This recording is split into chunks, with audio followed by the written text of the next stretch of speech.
ನಮಸ್ಕಾರ. ಆರೋಗ್ಯ ರಹಸ್ಯ ವಿಶೇಷ ಕಾರ್ಯಕ್ರಮಕ್ಕೆ ಸ್ವಾಗತ. ನಾನು ಸಿಂಚನಾ. ಮನುಷ್ಯ ಒಳ್ಳೆ ಕೆಲಸಗಳನ್ನು ಮಾಡ್ತಾನೆ, ಕೆಟ್ಟ ಕೆಲಸಗಳನ್ನು ಕೂಡ ಮಾಡ್ತಾನೆ. ಒಳ್ಳೆ ಕೆಲಸಗಳನ್ನು ಮಾಡಿದರೆ ಪುಣ್ಯ ಬರುತ್ತೆ, ಕೆಟ್ಟ ಕೆಲಸಗಳನ್ನು ಮಾಡಿದರೆ ಪಾಪ ಬರುತ್ತೆ ಅನ್ನೋದು ಎಲ್ಲರ ನಂಬಿಕೆ. ಆದರೆ ಮನುಷ್ಯನಿಗೆ ಪಾಪ ಬೇಡ, ಕೇವಲ ಪುಣ್ಯ ಮಾತ್ರ ಬೇಕು. ಇದು ಹೇಗೆ ಸಾಧ್ಯ? ಈ ಬಗ್ಗೆ ತಿಳ್ಕೊಳ್ಳೋಣ. ಈ ಕುರಿತು ತಿಳಿಸಿಕೊಡಲು ನಮ್ಮೊಂದಿಗಿದ್ದಾರೆ ಶ್ರೀಮಾನ್ ಶ್ರೀ ಪುರುಷೋತ್ತಮ್ ದೇಶಿಕ್ ಗುರೂಜಿ ಅವರು. ಬನ್ನಿ ಗುರುಗಳನ್ನ ಕಾರ್ಯಕ್ರಮಕ್ಕೆ ಸ್ವಾಗತಿಸೋಣ. ನಮಸ್ಕಾರ ಗುರೂಜಿ, ಕಾರ್ಯಕ್ರಮಕ್ಕೆ ಸ್ವಾಗತ. ನಮಸ್ಕಾರ ಗುರೂಜಿ. ಎಲ್ರಿಗೂ ಪುಣ್ಯ ಮಾತ್ರ ಬೇಕು, ಪಾಪ ಬೇಡ, ಇದು ಹೇಗೆ ಸಾಧ್ಯ ಅಂತ? ಹರಿ ಓಂ ಶ್ರೀ ಗುರುಭ್ಯೋ ನಮಃ. ನಾಳೆ ತುಂಬ ವಿಶೇಷವಾಗಿ ವಿಚಾರ, ಎಲ್ಲರಿಗೂ ಗೊತ್ತಿರೋ ವಿಷಯ, ವೈಕುಂಠ ಏಕಾದಶಿ. ಹೌದು ಅಲ್ಲಮ್ಮ, ತುಂಬ ವಿಶೇಷಣೆ ಅಂತ ಹೇಳ್ಬೋದು. ಆದರೆ ಈ ವೈಕುಂಠ ಏಕಾದಶಿಯನ್ನು ನಾವು ಎಷ್ಟರ ಮಟ್ಟಕ್ಕೆ ಅರ್ಥ ಮಾಡ್ಕೊಂಡಿದ್ದೀವಿ ಅಂದರೆ ಅದ್ರ ಬಗ್ಗೆ ವ್ಯಾಖ್ಯಾನ ಪ್ರಶ್ನೆ ಹೇಳ್ತಾ ಇಲ್ಲ ನಾನು. ಎಲ್ಲಿರುತ್ತಿದು ವೈಕುಂಠ ಏಕಾದಶಿಯ ಪುಣ್ಯದ ಫಲ? ದೇವಾಲಯದಲ್ಲಿರುತ್ತಾ, ನಮ್ಮ ಮನೆಯಲ್ಲಿರುತ್ತಾ, ನಮ್ಮ ಮನಸ್ಸಿನಲ್ಲಿ ಅಂದರೆ ಅಥವಾ ನಮ್ಮ ದೇಹದಲ್ಲಿರುತ್ತಾ ಅನ್ನೋದನ್ನು ಗುರುತಿಸ್ಕೋಬೇಕು. ಸದಾ ಇರಬೇಕಲ್ಲ. ಹೌದು. ವೈಕುಂಠ ಏಕಾದಶಿ ಬರೋದು ವರ್ಷಕ್ಕೊಂದ್ಸಲ. ಹೌದು. ಆದರೆ ನಾವು ವರ್ಷಕ್ಕೊಂದೇ ಸಲ ನಾವು ನೆಮ್ಮದಿಯಾಗಿರ್ತೀವಿ, ಮಿಕ್ಕದನ್ನೆಲ್ಲ ಚೆನ್ನಾಗಿರೋಕ್ಕಾಗಲ್ಲ ಅಂತ ಹೇಳೋಕ್ಕಾಗಲ್ಲ ಅಲ್ವಾ? ಈ ರಹಸ್ಯಕ್ಕೆ ಕಾರಣಕರ್ತನಾಗಿರ್ತಕ್ಕಂತಹ ಶ್ರೀಮನ್ನಾರಾಯಣನ ಪಾದ ಕಮಲಗಳಿಗೆ ಕೋಟಿ ಕೋಟಿ ನಮನಗಳನ್ನ ಅರ್ಪಣೆಯನ್ನು ಮಾಡಿ ವಿಷಯಕ್ಕೆ ಬರೋದೇ. ಆದರೆ ಈ ಪಾಪ ಅನ್ನೋದನ್ನು ನಾವು ಯಾವಾಗ ಬಳಸ್ತೀವಿ ಅನ್ನೋದು ತುಂಬ ತುಂಬ ಸಂದರ್ಭದಲ್ಲಿ ಬಳಸ್ತೀವಿ. ಹೌದು. ಏನು ಮಾಡಿದ್ನೋ, ಯಾವ ಪಾಪ ಮಾಡಿದ್ನೋ ಅಂತ ಅನ್ಕೋತೀವಿ ನಾವು. ಇದು ನಾವು ಪ್ರತಿದಿನ ನಾವು ಗೊತ್ತಿಲ್ಲದೆ ಮಾಡ್ತಾ ಇದ್ದೀವಿ. ನಮಗೆ ಗೊತ್ತಿಲ್ಲದೆ ನಾನು ಪಾಪ ಮಾಡ್ತಾ ಇದ್ದೀನಿ, ತಪ್ಪು ಮಾಡ್ತಾ ಇದ್ದೀನಿ ಅಂದರೆ ಓಕೆ, ಒಪ್ಕೊಳ್ಳೋಣ. ಏನೂ ಮಾಡಿಲ್ಲ ನಾನು ಅಂತ ಸುಮಾರು ಜನ ವಾದ ಮಾಡ್ತಾರೆ. ನಾನು ಯಾರೂ ತೊಂದರೆ ಕೊಟ್ಟಿಲ್ಲ, ನಾನು ಯಾರು ದುಡ್ಡು ಹೊಡ್ಕೊಂಡಿಲ್ಲ, ಯಾರು ಸುಳ್ಳು ಮೋಸ ಮಾಡಿಲ್ಲ, ನನಗೆ ಯಾಕಿದು, ಯಾವ ಪಾಪ ಇದು ಅಂತ ಅಂದ್ಕೊಂಡು, ಆದರೆ ತಿಳಿಯದೇ ಇರುವ ಪಾಪಗಳನ್ನು ಎಷ್ಟು ಮಾಡ್ತಾ ಇದ್ವಿ ಪ್ರತಿದಿನ ಅಂತ ತಿಳ್ಕೊಂಡ್ರೆ, ತಿಳಿದು ಮಾಡೋದು ತಪ್ಪು, ತಿಳಿಯದೇ ಮಾಡುತ್ತಿರುವ ತಪ್ಪು ಯಾವುದು ಅಂತ ಇವತ್ತು ಮುಂದೆ ಇಡೋಣ. ಎಲ್ಲ ಆಗ್ತಾ ಇದೆ ಅದು ಅಂದರೆ ಪ್ರತಿದಿನವೂ ಆಗ್ತಾ ಇದೆ. ಆ ಕಾರಣದಿಂದಾಗಿ ನಾಳೆ ವೈಕುಂಠ ಏಕಾದಶಿಗೆ ತುಂಬ ಕಷ್ಟಪಟ್ಟು ಬೆಳಗಿನ ಜಾವ 2 ಗಂಟೆ 3 ಗಂಟೆ ಚಳಿ ಅನ್ನೋದು ಕಾಣದೆ ಪಾಪ ಹೋಗಿ ಕ್ಯೂನಲ್ಲಿ ನಿಂತು ಭಗವಂತನ ದರ್ಶನ ಮಾಡ್ತಕ್ಕಂತಹ ಒಂದು ವಿಚಾರದಲ್ಲಿ ತುಂಬ ಖುಷಿಯಾಗತ್ತೆ, ಏನೋ ಒಂದು ಒಳ್ಳೆಯದಾಗತ್ತೆ. ಆದರೆ ಅದನ್ನು ಶಾಶ್ವತವಾಗಿ ನಾವು ಯಾಕೆ ಉಳಿಸ್ಕೋಬಾರ್ದು? ಪ್ರತಿದಿನ ಒಳ್ಳೆಯದಾಗೋಕ್ಕೆ ನಾವು ಯಾಕೆ ಪ್ರಯತ್ನ ಮಾಡಬಾರ್ದು? ಯಾಕಮ್ಮ ಮಾಡಬೇಕಲ್ವಾ? ಸೊ ಇದರ ವಿಚಾರವನ್ನು ಹೋಗೋದು, ದರ್ಶನ ಮಾಡೋದು, ವೈಕುಂಠ ಏಕಾದಶಿಯ ಆಚರಣೆ ನಾನು ತಪ್ಪು ಪ್ರಶ್ನೆ ಅಲ್ಲ, ಹೋಗಿ. ಆದರೆ ಯಾವತ್ತೋ ಒಂದಿನ ಸ್ಟಾರ್ ಹೋಟೆಲಲ್ಲಿ ಊಟ ಮಾಡಿಬಿಟ್ಟು ಮಿಕ್ಕಿದ ದಿನ ಯಾವುದು ಸಿಕ್ಕದೆಲ್ಲ ತಿನ್ನೋಕ್ಕಾಗಲ್ಲ. ಪ್ರತಿದಿನವೂ ಆದಷ್ಟು ಮಟ್ಟಕ್ಕೆ ನಮಗೆ ನೆಮ್ಮದಿ ಆರೋಗ್ಯ ಕೊಡ್ತಕ್ಕಂಥದ್ದೇ ಆಗಬೇಕು. ಈ ಪಾಪ ಅಂತಕ್ಕಂತಹ ವಿಚಾರ ಇದೆಯಲ್ಲ, ಯಾಕೆ ಬರುತ್ತಿದು ಅಂದರೆ, ಯಾವುದೇ ಔಷಧಿಗಳನ್ನು ತೆಗೆದುಕೊಂಡರೂ, ಯಾವುದೇ ವ್ರತಾಚರಣೆಗಳನ್ನು ಮಾಡಿದರೂ, ಯಾವುದೇ ದೇವಾಲಯಕ್ಕೆ ಸುತ್ತಿ ಬಂದರೂ ಬಗೆಹರಿದಿರ್ತಕ್ಕಂಥ ಕಾಯಿಲೆ ಇದೆಯಲ್ಲ, ಆ ಕಾಯಿಲೆ ಹೆಸರು ಕೇಳಿದ್ರೆ ನೀನು ತುಂಬ ಆಶ್ಚರ್ಯ ಪಡ್ತೀಯ. ಎಲ್ಲಿಗೆ ಹೋದ್ರೂ ಈ ಕಾಯಿಲೆಗೆ ಮೆಡಿಸಿನ್ಸ್, ಔಷಧಿ ಇಲ್ಲ, ಏನೇ ಮಾಡಿದ್ರೂ ಇಲ್ಲ. ಇವತ್ತು ಯಾರಾದ್ರು ಕಾರ್ಯಕ್ರಮದಲ್ಲಿ ಮಂಗಳವಾರ ಹುಟ್ಟಿರೋರು ಯಾರಾದರೂ ಕರೆ ಮಾಡಿದ್ರೆ ಸ್ವಲ್ಪ ಪರಿಚಯ ಮಾಡ್ಕೊಳ್ಳೋಣ. ಯಾಕೆ ಅಂದರೆ ಅದೆಂಥ ಕಾಯಿಲೆ ಅದು ಯಾರೂ ಹೇಳೋಕ್ಕೂ ಆಗಲ್ಲ. ಯಾವ ಕಾಯಿಲೆ ಅಂತ ಡಾಕ್ಟರ್ ಕರೆ ಹೇಳೋಕ್ಕಾಗಲ್ಲ, ಅವ್ರಿಗೂ ಗೊತ್ತಾಗಲ್ಲ. ಅಂತಹ ಒಂದು ಘೋರವಾದ ಕಾಯಿಲೆ ಈ ಮಂಗಳವಾರ ಹುಟ್ಟಿದವ್ರಿಗಿರುತ್ತೆ. ಹಾಗಂತ ಮಂಗಳವಾರ ಹುಟ್ಟಿದವ್ರಿಗೆಲ್ಲ ಕಾಯಿಲೆನೇ ಇರುತ್ತಾ? ಅದಕ್ಕೆ ಔಷಧಿ ಇಲ್ಲದೆ ಇರುವ ಕಾಯಿಲೆ. ಮಂಗಳವಾರ ಹುಟ್ಟಿದವ್ರಿಗೆ ಔಷಧಿನೇ ಇಲ್ಲದ ಕಾಯಿಲೆ ಇರುತ್ತೆ. ಆ ಕಾಯಿಲೆ ಹೆಸರು ಏನಪ್ಪ ಅಂತ ನಾವು ಹೇಳಬೇಕು. ಗೆಸ್ಸಿಂಗ್ ಮಾಡೋಕ್ಕಾಗತ್ತಾ ಯಾವ ಕಾಯಿಲೆ ಇರ್ಬೋದು ಅಂತ? ಆಗಲ್ಲ. ನೀವು ಹೇಳಿದ ಮೇಲೆ ಗೊತ್ತಾಗೋದು. ಅದು ಆಲಸ್ಯದ ಕಾಯಿಲೆ. ಯಾವಾಗಲೂ ಮೈ ಮುರಿಯೋದು, ಬೇಜಾರು, ಯಾವಾಗಲೂ ನಿದ್ದೆ ಮಾಡೋದು, ಟೈಮೇ ಇಲ್ಲ, ಎಚ್ಚರಿಕೆ ಅಂತಕ್ಕಂಥದ್ದೇ ಇಲ್ಲ, ಯಾವಾಗಲೂ ಏನೋ ಬೇಜಾರು, ಏನೋ ಆವೇಶ. ಇದಕ್ಕೆ ಆಲಸ್ಯ ಅಂತ ಹೇಳ್ತೀವಿ. ಈ ಬೇಜಾರು ಅನ್ನೋರಿಗೆ ಸುಮಾರು ಜನಕ್ಕೆ ಬೇಕಾದ್ರೆ ಅಬ್ಸರ್ವ್ ಮಾಡಮ್ಮ, ನೀನು ಯಾವಾಗ ಕೇಳು ಅದನ್ನೇ ಹೇಳ್ತಿರ್ತಾರೆ ಅವರು. ಅಯ್ಯೋ ಏನೋ ಬೇಜಾರು, ಅಡುಗೆ ಮಾಡಬೇಕು ಬೇಜಾರು, ಅಡುಗೆ ಮಾಡಾಯಿತು ಬೇಜಾರು, ಎಲ್ಲದಕ್ಕೂ ಬೇಜಾರು ಅಂತಾನೆ ಹೇಳ್ತಾರೆ. ಯಾಕೆ ಬೇಜಾರು ನನಗೆ ಗೊತ್ತಾಗ್ತಾ ಇಲ್ಲ ಅಂತಾರೆ. ಹೌದು. ಇದರಂತ ದೊಡ್ಡ ಘೋರ ಅಪರಾಧವ ಕಾಯಿಲೆ ಇನ್ನೊಂದಿಲ್ಲ. ಇದು ಮಕ್ಕಳಲ್ಲೂ ಹೌದು, ದೊಡ್ಡವರಲ್ಲೂ ಹೌದು, ಯಾರು ಬೇಕಾದ್ರೂ ಹೌದು. ಈ ವಯಸ್ಸಾದವ್ರು ಜಾಸ್ತಿ ಬರಲ್ಲ ಇದು. ಈ ಮಧ್ಯಮದಲ್ಲಿರ್ತಕ್ಕಂಥವ್ರಿಗೆ ಚಿಕ್ಕ ಮಕ್ಕಳು ತುಂಬ ಜಾಸ್ತಿ ಇರುತ್ತೆ ಇದು. ಆಮೇಲೆ ಮಂಗಳವಾರ ಹುಟ್ಟಿದವ್ರಿಗೆ ಮಾತ್ರ ಇರೋದಾ, ಮಿಗ್ದವ್ರಿಗೆಲ್ಲ ಇರಲ್ವಾ? ಇರುತ್ತೆ. Quality changes, percentage change. ಹಾಗಾಗಿ ನಾವು ತಿಳ್ಕೊಳ್ಬೇಕಾಗಿರ್ತಕ್ಕಂತಹ ವಿಚಾರ ಇವತ್ತು ಆ ರೀತಿ ಮಂಗಳವಾರ ಹುಟ್ಟರೋರು ಏನೋ ತಿಳ್ಕೊಳ್ಳೇಬೇಕು ಅಂತ ಸಿಕ್ಕಿದ್ರೆ ಕರೆ ನಿಮಗೆ, ನೀವು ಪ್ರಯತ್ನ ಮಾಡಿದರೆ ಪ್ರಯತ್ನವನ್ನು ತಿಳಿಸೋಣ. ಈಗ ಔಷಧಿಗೆ ಬಗ್ಗದೇ ಇರತಕ್ಕಂಥ ಕಾಯಿಲೆ ಹೆಂಗಮ್ಮ ಅನುಭವಿಸೋದು? ಹೌದು, ತುಂಬ ಕಷ್ಟ ಅಲ್ವಾ? ಒಂದು ದಿನ ಅಲ್ಲ ಇದು. ದೇವರು 100 ವರ್ಷ ಆಯುಸ್ ಕೊಟ್ಟಿದ್ದಾನೆ ಅಂತ ಅನ್ಕೊಂಡ್ಬಿಟ್ಟಿರ್ತೀವಿ. ನಾಳೆಗೆ ಎಂಡಂದಿದ್ರೆ ಓನಪ್ಪ ನಾಳೆ ಆಗೋಯ್ತು ಬಿಡು ಅಂತ ಹೇಳ್ಬೋದಾಗಿತ್ತು. ಈ ರೀತಿಯಾಗಿರ್ತಕ್ಕಂತಹ ಪಾಪ ಯಾಕೆ ಬರುತ್ತೆ ಅಂತಕ್ಕಂಥದ್ದು ಕೂಡ ತಿಳ್ಕೊಳ್ಳೋಣ. ಅವ್ರು ಬೇಕು ಅಂತ ಏನು ಮಂಗಳವಾರ ಹುಟ್ಟಿರಲ್ಲ, ಮತ್ತು ಯಾಕೆ ನಾನು ಮಂಗಳವಾರ ಹುಟ್ಟಬೇಕಾಗತ್ತೆ, ಯಾಕೆ ಹುಟ್ಟುತ್ತೆ, ಈ ಪ್ರಶ್ನೆ ಬಂದ್ಬಿಡುತ್ತೆ. ಇದಕ್ಕೆ ಮೂಲ ಕಾರಣ ಆಗಿರ್ತಕ್ಕಂತಹ ಒಂದು ವಿಚಾರಕ್ಕೆ ನಾವು ವಾಸದ ಮನೆಯನ್ನು ನಾವು ಮೊದಲು ನಾರಾಯಣ ಅಂತ ಯಾರಿಗೆ ಹೇಳ್ತೀವಮ್ಮ? ಸೂರ್ಯನಿಗೂ ನಾವು ಸೂರ್ಯನಾರಾಯಣ ಅಂತ ಹೇಳ್ತೀವಿ, ಹೌದಾ? ಈಗ ಮನೆಯಲ್ಲಿ ಸೂರ್ಯನನ್ನು ಎಷ್ಟರ ಮಟ್ಟಕ್ಕೆ ನಾವು ಪೀಠ ಹಾಕಿ ಕೂರಿಸ್ಕೊಂಡಿದ್ದೀವಿ ಅಂತಕ್ಕಂಥವ್ರಿಗೆ ತುಂಬ ವಿಶೇಷವಾಗಿ ಈ ಲಭ್ಯವಾಗುತ್ತೆ. ಎಷ್ಟು ಜನಕ್ಕೆ ಸೂರ್ಯನನ್ನು ಮನೆಗೆ ಅರ್ಪಿಸಿದ್ದೀವಿ? ಸೂರ್ಯನಾರಾಯಣನನ್ನು ನಮ್ಮ ಮನೆಯಲ್ಲಿ ನಾವು ಚೇರ್ ಹಾಕಿ ಪೀಠ ಇಟ್ಟು ಸಿಂಹಾಸನ ಇಟ್ಟು ಕೂರಿಸಿದ್ದೀವಿ ಅಂತ ನೀವು ತಿಳ್ಕೊಂಡಿದ್ರೆ ಆ ರೀತಿ ಮನೆಯಲ್ಲಿದ್ದರೆ ಪಾಪ ಅಂತಕ್ಕಂಥದ್ದು ನಿಮಗಾಗಲಿ, ಹಿಂದೆ ಸತ್ತವ್ರಿಗಾಗಲಿ, ಮುಂದೆ ಹುಟ್ಟೋರ್ಗಾಗಲಿ ಬರಲ್ಲ. ಈ ಪಾಪ ಅಂತಕ್ಕಂಥದ್ದು ಯಾವುದೋ ಜನ್ಮಾಂತರದ್ದು ಅಂತ ಅಂದ್ಕೊಂಡಿದ್ದೀವಲ್ಲ, ಹೌದು ಕೂಡ. ಆದರೆ ಒಂದು ಜನ್ರೇಷನ್ನಲ್ಲಿ ಅದನ್ನು ತಿಳ್ಕೊಂಡ್ರೆ ನೆಕ್ಸ್ಟ್ ಜನ್ರೇಷನ್ಗೆ ಅದನ್ನು ಚೇಂಜ್ ಮಾಡ್ಬೋದು ಅಲ್ವಾ? ನಾನು ಹುಟ್ಟಿರೋದೇ ಹಿಂಗೆ ಅಂದರೆ ನೆಕ್ಸ್ಟ್ ಹುಟ್ಟೋದು ಹಂಗೇನೆ. ಸೊ ಇದು ಹಿಂಗೆ ರೊಟೇಷನ್ ಹೋಗ್ತಾ ಇದೆ ಚಕ್ರ. ಹಾಗಾಗಿ ಇವತ್ತು ವೈಕುಂಠ ಏಕಾದಶಿಯ ವಿಶೇಷ ಅಂದರೆ ನಾಳೆ ಇರೋದು ವಿಶೇಷ ಏನಪ್ಪ ಅಂತಂದರೆ, ನಾವು ಶುಕ್ಲ ವೈಕುಂಠ ಏಕಾದಶಿ ನಾಳೆ. ಇದು ಇದೊಂದು ದೊಡ್ಡ ಕಾಯಿಲೆ ಇದೆ. ಇದು ಸತ್ತೋಗ್ಬಿಟ್ರೆ ಭಾರಿ ಒಳ್ಳೇದು. ಎಷ್ಟು ಜನ ಏನಾರು ಮಾಡ್ಕೊಂಡು ಸತ್ತೆಲ್ಲ ಸುಣ್ಣ ಮಾಡ್ಕೊತಾರೆ. ಆ ಥರ ಬರಲ್ಲ. ಪ್ರಕೃತಿದತ್ತವಾಗಿ ಸಾಯಬೇಕು.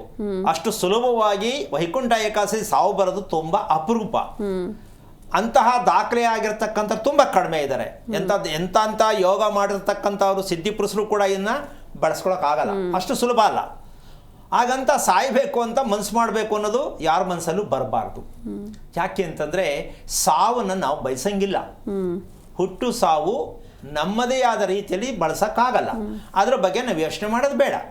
ಅದಕ್ಕೋಸ್ಕರವಾಗಿ ಈ ಏಕಾದಶಿ ಅಂತಕ್ಕಂಥದ್ದನ್ನು ನಾವು ಯಾವತ್ತೋ ಒಂದು ದಿನ ವರ್ಷಕ್ಕೊಂದು ಬರ್ತಕ್ಕಂಥದ್ದಕ್ಕಿನ್ನ ನಮ್ಮ ಮನೆಯಲ್ಲಿ ಸೂರ್ಯನನ್ನು ಅವನ ಮುಖೇಣವಾಗಿ ನಮ್ಮ ಮನೆಯಲ್ಲಿ ಕೂರಿಸ್ಕೊಳ್ಳೋದಕ್ಕೆ ನಮಗೆ ಪ್ರಯತ್ನ ಆಗಿದೆಯಾ ಅಂತಕ್ಕಂತಹ ವಿಚಾರಕ್ಕೆ ನಾವು ಮುಂದಕ್ಕೆ ತಿಳ್ಕೊಳ್ಳೋದಕ್ಕೊಂದು ಪ್ರಯತ್ನವನ್ನು ಮಾಡಬೇಕಾಗತ್ತೆ.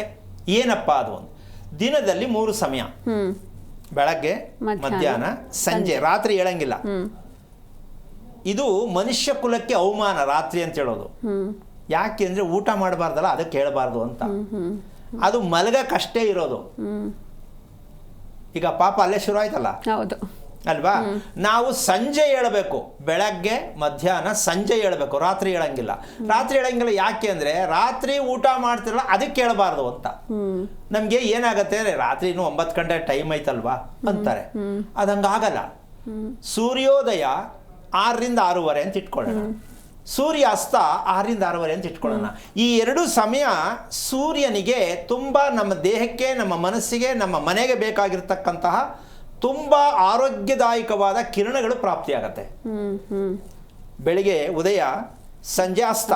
ಈ ಸೂರ್ಯನಿಂದ ನಮಗೆ ದೇಹಕ್ಕೆ ಮತ್ತು ಮನೆಗೆ ಬೇಕಾಗಿರ್ತಕ್ಕಂತಹ ಅನುಗ್ರಹ ಪ್ರಾಪ್ತಿಯಾಗತ್ತೆ. ದಿವ್ಯ ಔಷಧ ನಮ್ಮ ಮನೆಗೆ ಪ್ರವೇಶ ಆಗುತ್ತೆ. ಔಷಧ, ಸೂರ್ಯನ ಕಿರಣಗಳಿಂದ ಪಡೆಯುವ ಔಷಧವೇ ನಮ್ಮ ಪುಣ್ಯಕ್ಕೆ ಬೇಕಾಗಿರ್ತಕ್ಕಂಥ ಸತ್ಯ. ಪುಣ್ಯ ಯಾವುದು? ಸೂರ್ಯನನ್ನು ನಮ್ಮ ವಾಸದ ಮನೆಯಲ್ಲಿ ಕೂರಿಸ್ಬೇಕು. ಯಾರನ್ನ? ಮುಳುಗೋ ಸೂರ್ಯನ ಕೂರಿಸಿದ್ದೀರಾ ನೋಡ್ಕೊಳ್ಳಿ. ಉದಯ ಸೂರ್ಯನ ಕೂರಿಸಿದ್ದೀರಾ ನೋಡ್ಕೊಳ್ಳಿ, ಇಲ್ಲ ನಾವು ಪೂರ್ವಕ್ಕೆ ಮಡಗಿದ್ದೀವಿ ಸ್ವಾಮಿ ಅಂತ ಎಷ್ಟು ಜನ ಅಂತೀರ. ಆದರೆ ಒಂದು ತಿಳ್ಕೋಬೇಕು, ನಿಜವಾಗಿಯೂ ಹೇಳ್ತಕ್ಕಂಥದ್ದು, ನಿಮ್ಮ ಮನೆಯ ಅಗಲ ಏನಿದೆಯೋ ಅದರ ಮಧ್ಯಭಾಗಕ್ಕೆ ನಿಮ್ಮ ಬಾಗಿಲಿದೆಯಾ ನೋಡ್ಕೊಳ್ಳಿ, ಅದು ವೈಕುಂಠ ದ್ವಾರ ಆಗತ್ತೆ. ದೇವತೆಗಳಿಗೆಲ್ಲ ರಾಜ ದೇವೇಂದ್ರ ಅದನ್ನು ಐರಾವತ ಅಂತ ಹೇಳ್ತೀವಿ. ಮನೆಯ ಮಧ್ಯಭಾಗಕ್ಕೆ ಬಾಗಿಲಿಡಬೇಕು ಅಂತ ಗೊತ್ತಿದೆಯಾ, ಇಟ್ಟಿದ್ದೀರಾ? ಸಾಧ್ಯನೇ ಇಲ್ಲ, ಸಾಧ್ಯನೇ ಇಲ್ಲ. ಪ್ರಪಂಚದಲ್ಲಿ ನಮ್ಮ ಭಾರತ ದೇಶದಲ್ಲಿ ಸಿಕ್ಕಿದ್ರು ಹುಡ್ಕೊಂಡು 10 ಮನೆ ಸಿಗುತ್ತೋ ಇಲ್ಲೋ ಗೊತ್ತಿಲ್ಲ. ದೇವಸ್ಥಾನವನ್ನು ಗಮನಿಸ್ಕೊಂಡ್ರೆ ಗೊತ್ತಾಗತ್ತೆ. ಆದರೆ ದೇವಸ್ಥಾನ ಬೇರೆ ನಮ್ಮ ಮನೆ ಬೇರೆ ಅಂತ ಅಂದ್ಕೊಂಡ ಮೇಲೆ ನಾವೇನು ಹೇಳೋಕ್ಕಾಗಲ್ಲ. ಹಾಗಂತ ಈಗ ನಾನು ಹೇಳಿದ್ದೀನಿ ಅಂದ್ಬಿಟ್ಟು ತಲೆ ಕೆಡಿಸ್ಕೊಂಡು ಹುಡುಕಬೇಡಿ. ಆಮೇಲೆ ಇರೋದನ್ನೇನೋ ಹೊಡೆದಾಕ್ಬಿಟ್ಟು ಮಧ್ಯಕ್ಕೆ ಮಾಡ್ತೀನಿ ಅಂತ ಏನೋ ಮಾಡಿ ಅಧ್ವಾನ ಮಾಡ್ಕೋಬೇಡಿ. ಈ ಹೇಳ್ಬಿಟ್ರೆ ಏನೇನೋ ಮಾಡ್ಕೊಂಡು ಆಮೇಲೆ ಫೋನ್ ಮಾಡಬೇಡಿ ನನಗೆ. ಈ ಹೇಳ್ತಿದ್ದೇನೆ ಬರ್ಕೊಂಡ್ಬಿಡ್ತಾರೆ ಮಧ್ಯಕ್ಕೆ ಅಂದ್ಬಿಟ್ಟು. ಎಷ್ಟು ಜನ ಮಾಡೋದು ನೋಡಿದ್ದೀನಿ ಕಣ್ಣಲ್ಲಿ. ನಾವು ಹೇಳಿದಾಗ ಒಂದು ಕಿಟಕಿ ಹೊಡಿಯೋದು, ಹೊಸ್ದಾಗಿ ಇಡೋದು, ಕಾರ್ಯಕ್ರಮದಲ್ಲಿ ಹೇಳ್ತೀನಲ್ಲ. ಆಮೇಲೆ ಬಾಗಿಲ ಬಗ್ಗೆ ಹೇಳಿದಾಗ ಬಾಗಿಲು ಹೊಡೆದ್ಬಿಟ್ಟು ಇನ್ನೊಂದು ಬಾಗಿಲು ಇಡೋದು. ಮನೇಲಿ ಗಂಡ ಹೆಂಡತಿ ಜಗಳ ಆಗಿ ಮನೆ ಬಿಟ್ಟೆ ಹೊಂಟೋಗಿರ್ತಾರೆ ಹೆಂಗಸರು. ಇವು ಟಿ ವಿ ನೋಡ್ಕೊಂಡು ಆ ಗುರೂಜಿ ಬರ್ತಾರೆ, ಹೇಳ್ತಾರೆ ಎಲ್ಲ ಮನೆಯೆಲ್ಲ ಹೊಡೆದಾಕ್ಬಿಟ್ಟ ಅಂತ. ಈ ಥರದ ಮನೆ ನಾನು ಸುಮಾರು ಜನ ಹೋಗಿದ್ದೀನಿ. ಯಾಕೆ ನನಗೆ ನಗು ಬರುತ್ತೆ. ನಿಮ್ಗೆ ಯಾರು ಇದು ಮಾಡೋದು ಸ್ವಾಮಿ, ನೀವೇ ಕೂತ್ಕೊಂಡು ಹೇಳಿದ್ರಲ್ಲ. ನಾನು ಹೇಳಿದ್ರೆ ನಿಮ್ಗೆ ಹೇಳಿದ್ದೆ ಮನೆ ನೋಡಿಕೊಂಡು. ಹೀಗೆ ಯಾಕೆ ಅಂದರೆ ಮೆಡಿಕಲ್ ಸ್ಟೋರ್ ಮಾತ್ರೆ ತಗೊಳಕ್ಕೆ ಹೋಗ್ಬೇಡಿ ದಯವಿಟ್ಟು. ಡಾಕ್ಟರ್ ಹತ್ರ ಹೋಗ್ಬಿಟ್ಟು ಮೆಡಿಕಲ್ಗೆ ಹೋಗಿ. ಹಂಗೆ ತಾನೇ ಮಾಡ್ಬೇಕಮ್ಮ. ಯಾವುದೋ ಚೀಟಿ ಇತ್ತೋ ಯಾವತ್ತೋ ಜ್ವರಕ್ಕೆ ಬಂದಿತ್ತೋ ಅಂತ ಮತ್ತೆ ತಗೊಳಕ್ಕೆ ಹೋಗ್ಬೇಡಿ. ಹಾಗೆ ಕಾರ್ಯಕ್ರಮದಲ್ಲಿ ಹೇಳ್ತಕ್ಕಂಥದ್ದನ್ನು ದಯವಿಟ್ಟು ನೀವು ಅದನ್ನು ಬಳಸಕ್ಕೆ ಹೋಗ್ಬೇಡಿ. ತಿಳ್ಕೊಂಡು ಮಾಡೋಕ್ಕೋದಾಗ ನೀವು ಅದನ್ನು ಕರೆಕ್ಟಾಗಿ ಮಾಹಿತಿ ತಿಳ್ಕೊಂಡು ಮನೆ ಮೇಲೆ ಪ್ರಯೋಗವನ್ನು ಮಾಡಿ. ಇಲ್ಲಿ ಹೇಳಿದ್ದೀನಿ ಅಂತ ನಾಳೆನೇ ಶುರು ಹಚ್ಕೊಂಡ್ಬೇಡಿ ಆರೇ ಬುದ್ಧಿ ತಗೊಂಡು. 2 ಸಲ ಹೇಳಿದ್ದೀನಿ. ತಿಳ್ಕೊಳ್ಳಿ, ಪ್ರಯತ್ನ ಮಾಡೋಕ್ಕೆ ಹೋಗಬೇಡಿ. ತಿಳ್ಕೊಂಡು ಪ್ರಯತ್ನ ಮಾಡೋದಕ್ಕೆ ಪ್ರಯತ್ನ ಮಾಡಿ. ಆ ರೀತಿಯಾಗಿರ್ತಕ್ಕಂತಹ ಒಂದು ವಿಚಾರದಲ್ಲಿ ನಿಮ್ಮ ಮನೆಯ ಬಾಗಿಲಲ್ಲಿ ಇರ್ತಕ್ಕಂತಹ ಒಂದು ಲೆಕ್ಕಾಚಾರಕ್ಕೆ ಆ ಮನೆಯಲ್ಲಿ ವಾಸ ಮಾಡುವ ದಂಪತಿಗಳು, ಗಂಡ ಹೆಂಡತಿ, ಇವರು ಬೆಳಿಗ್ಗೆ ಅಂತಕ್ಕಂಥ ವಿಷಯಕ್ಕೆ ಬಂದಾಗ ಬ್ರಹ್ಮ, ಸೂರ್ಯನ 3 ಸೆಕ್ಷನ್, ಸೂರ್ಯನ 3 ಸೆಕ್ಷನ್. ಬೆಳಿಗ್ಗೆ ಬ್ರಹ್ಮ, ಮಧ್ಯಾಹ್ನ ಪರಮೇಶ್ವರ, ಸಂಜೆ ಶ್ರೀಮನ್ನಾರಾಯಣ. ನಾವು ಶ್ರೀಮನ್ನಾರಾಯಣನಿಗೆ ಯಾವಾಗ ಪ್ರಾರ್ಥನೆ ಮಾಡಬೇಕು, ಶಿವನಿಗೆ ಯಾವಾಗ ಪ್ರಾರ್ಥನೆ ಮಾಡಬೇಕು, ಬ್ರಹ್ಮನಿಗೆ ಯಾವಾಗ ಪ್ರಾರ್ಥನೆ ಮಾಡಬೇಕು ಅನ್ನೋದೇ ಇನ್ನೂ ಗೊತ್ತಿಲ್ಲ. ಈ 3 ಸಮಯವನ್ನು ತಿನ್ನೋದಕ್ಕೆ ಬಳಸ್ತಾ ಇದ್ದೀವಿ. ಮಧ್ಯಾಹ್ನ ಊಟ ಮಾಡಬೇಕು, ಬೆಳಗ್ಗೆ ತಿಂಡಿ ತಿನ್ನಬೇಕು, ರಾತ್ರಿ ಊಟ ಮಾಡಬೇಕು. ಹೌದಮ್ಮ? ಇದು ಜ್ಞಾಪಕ ಇದೆ. ಅದು ಜ್ಞಾಪಕ ಇರೋದು ತಪ್ಪಲ್ಲ, ನೀವು ತಿಳ್ಕೊಂಡ್ರೆ ತಪ್ಪು. ನಿಮಗೆ ಇರೋದು ಸೂರ್ಯ ಉದಯ ಸೂರ್ಯಾಸ್ತ ಇರ್ತಕ್ಕಂಥದ್ದು 6 ಗಂಟೆಯಿಂದ 6 ಗಂಟೆ ಗ್ಯಾಪ್ ಇರುತ್ತೆ. ಹೌದಾ? ಅಷ್ಟಕ್ಕೆ ತಿಂಡಿ ತಿನ್ನಬೇಕು, ಊಟ ಮಾಡಬೇಕು. ತಿಂಡಿ ತಿಂತಿರೋ ಊಟ ಮಾಡ್ತಿರೋ 6 ಗಂಟೆಗೆ ಅಷ್ಟೇ. ಅಂದರೆ ದಿನಕ್ಕೆ 2 ಊಟ ಇರ್ತಕ್ಕಂಥವ್ರಿಗೆ ಔಷಧ ಇಲ್ಲದೆ ಇರತಕ್ಕಂತಹ ಕಾಯಿಲೆಗಳು ಏನಕ್ಕೆ ಬರುತ್ತೆ ಅಂದರೆ ನಾವು 3 ಟೈಮ್ ತಿಳ್ಕೊಂಡು 3 ಟೈಮ್ ತಿಂತಾ ಇದ್ದೀವಿ. ಕುಂತಿದ್ರು ತಿನ್ನೋದೆ, ಓಡಾಡಿದ್ರು ತಿನ್ನೋದೆ, ಕೆಲಸ ಮಾಡಿದ್ರು ತಿನ್ನೋದೆ. ಈ ಎಕ್ಸಸ್ ದಿನಕ್ಕೆ ಒಂದೊಂದು ಎಕ್ಸಸ್ ಫುಡ್ ಒಳಗಡೆ ಸೇರ್ತಾ ಹೋದರೆ ಮನುಷ್ಯ ಏನಾಗಬೇಕು ಸ್ವಲ್ಪ ಯೋಚನೆ ಮಾಡಿ. ನಮ್ಮ ದೇಹಕ್ಕೆ 3 ಸಮಯದ್ದು ಆಗಲ್ಲ, ನಾವು ಅದನ್ನು ಬಿಡಲ್ಲ. ಆಮೇಲೆ ರಾತ್ರಿ ತಿನ್ನೋದಂತೂ ಪೂರ್ತಿ ಬಿಡಲ್ಲ. ಹಾಗಿರ್ಬೇಕಾದ್ರೆ ಯಾವತ್ತೋ ಒಂದು ದಿನ ನೀವು ಇದನ್ನು ಮಾಡಿದ್ರೆ ಎಷ್ಟು ಮಟ್ಟಕ್ಕೆ ಸರಿ. ಅದಕ್ಕೋಸ್ಕರವಾಗಿ ಶ್ರೀಮನ್ನಾರಾಯಣನಿಗೆ ಬಾಗಿಲು ಯಾವುದು? ಹಿಂಬಾಗಿಲು. ನಾರಾಯಣ ನಿಮ್ಮ ಮನೇಲಿ ಇದ್ದಾರಾ ಅಂದರೆ ಯಾಕೆ? ಸುಖ ಬೀಳಬೇಕು. ಏನು ಸುಖ? ಮದುವೆ ಆದಂಥ ಹೆಣ್ಣು ಗಂಡಿಗೆ ಏನು ಹೆಸರು ಹೇಳ್ತೀವಿ? ಲಕ್ಷ್ಮೀನಾರಾಯಣರ ಥರ ಇದ್ದಾರಪ್ಪ. ಹೌದಾ? ಯಾವತ್ತು ಮದುವೆ ದಿನ ಒಂದೇ ದಿನ ಏನೇ ಜೋಡಿ ಲಕ್ಷ್ಮೀನಾರಾಯಣ ಇದ್ದಂಗವ್ರೆ. ಆಮೇಲೆ ಶಿವಪಾರ್ವತಿ ಇದ್ದಂಗವ್ರೆ. ಅದೇ ಮದುವೆ ದಿನ ಮಾತ್ರ. ಮಾರನೇ ಬೆಳಿಗ್ಗೆ ಶಿವನೂ ಇಲ್ಲ, ಪಾರ್ವತಿನೂ ಇಲ್ಲ. ಪಾರ್ವತಿನೇ ಎಲ್ಲೋ, ಶಿವನೇ ಎಲ್ಲೋ.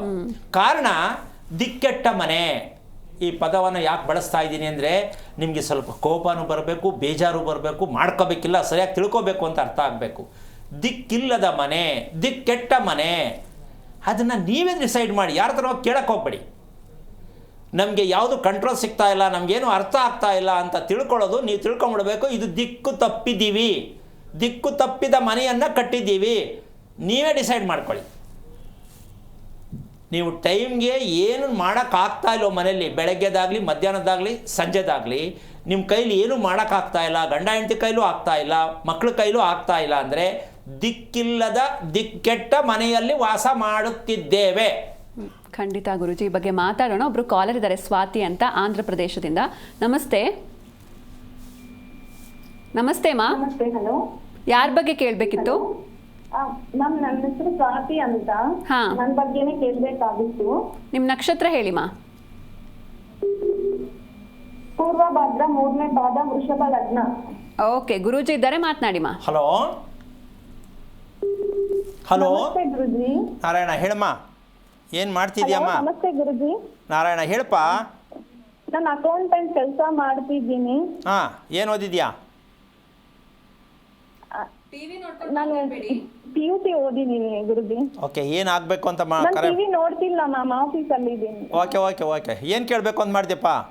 ಗುರುಜಿ, ನಾನು ಲೈಫ್ ಮುಂದಕ್ಕೆ ಹೋಗ್ತಾ ಇಲ್ಲ.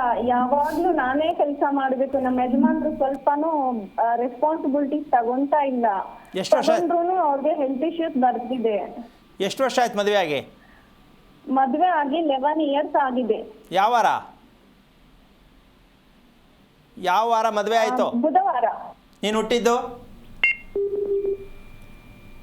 ಅಮ್ಮ ನೀನು ಹುಟ್ಟಿದ್ದು? ನಾನು ಹುಟ್ಟಿದ್ದು ಮಂಗಳವಾರ. ಓಕೆ, ಈಗ ನನಗೂ ಒಂದು ಪ್ರಶ್ನೆ ಕೇಳ್ತೀನಿ. ಇವಾಗ ನಿನಗೆ ಸಮಯಕ್ಕೆ ಸರಿಯಾಗಿ ಸ್ಪಂದಿಸೋಕ್ಕಾಗತ್ತಾ? ಟೈಮ್ ಕರೆಕ್ಟಾಗಿ ಮೇಂಟೈನ್ ಮಾಡ್ತೀನಿ ಅಂತ ನಿನಗೆ ಅರ್ಥ ಆಗಿದೆಯಾ? ನಾನು ಮೇಂಟೈನ್ ಮಾಡ್ತಿಲ್ಲ ಗುರುಜಿ. ಯಾಕೆ ಅದು ತಿಳ್ಕೊಬೇಕಲ್ಲ ಫಸ್ಟು.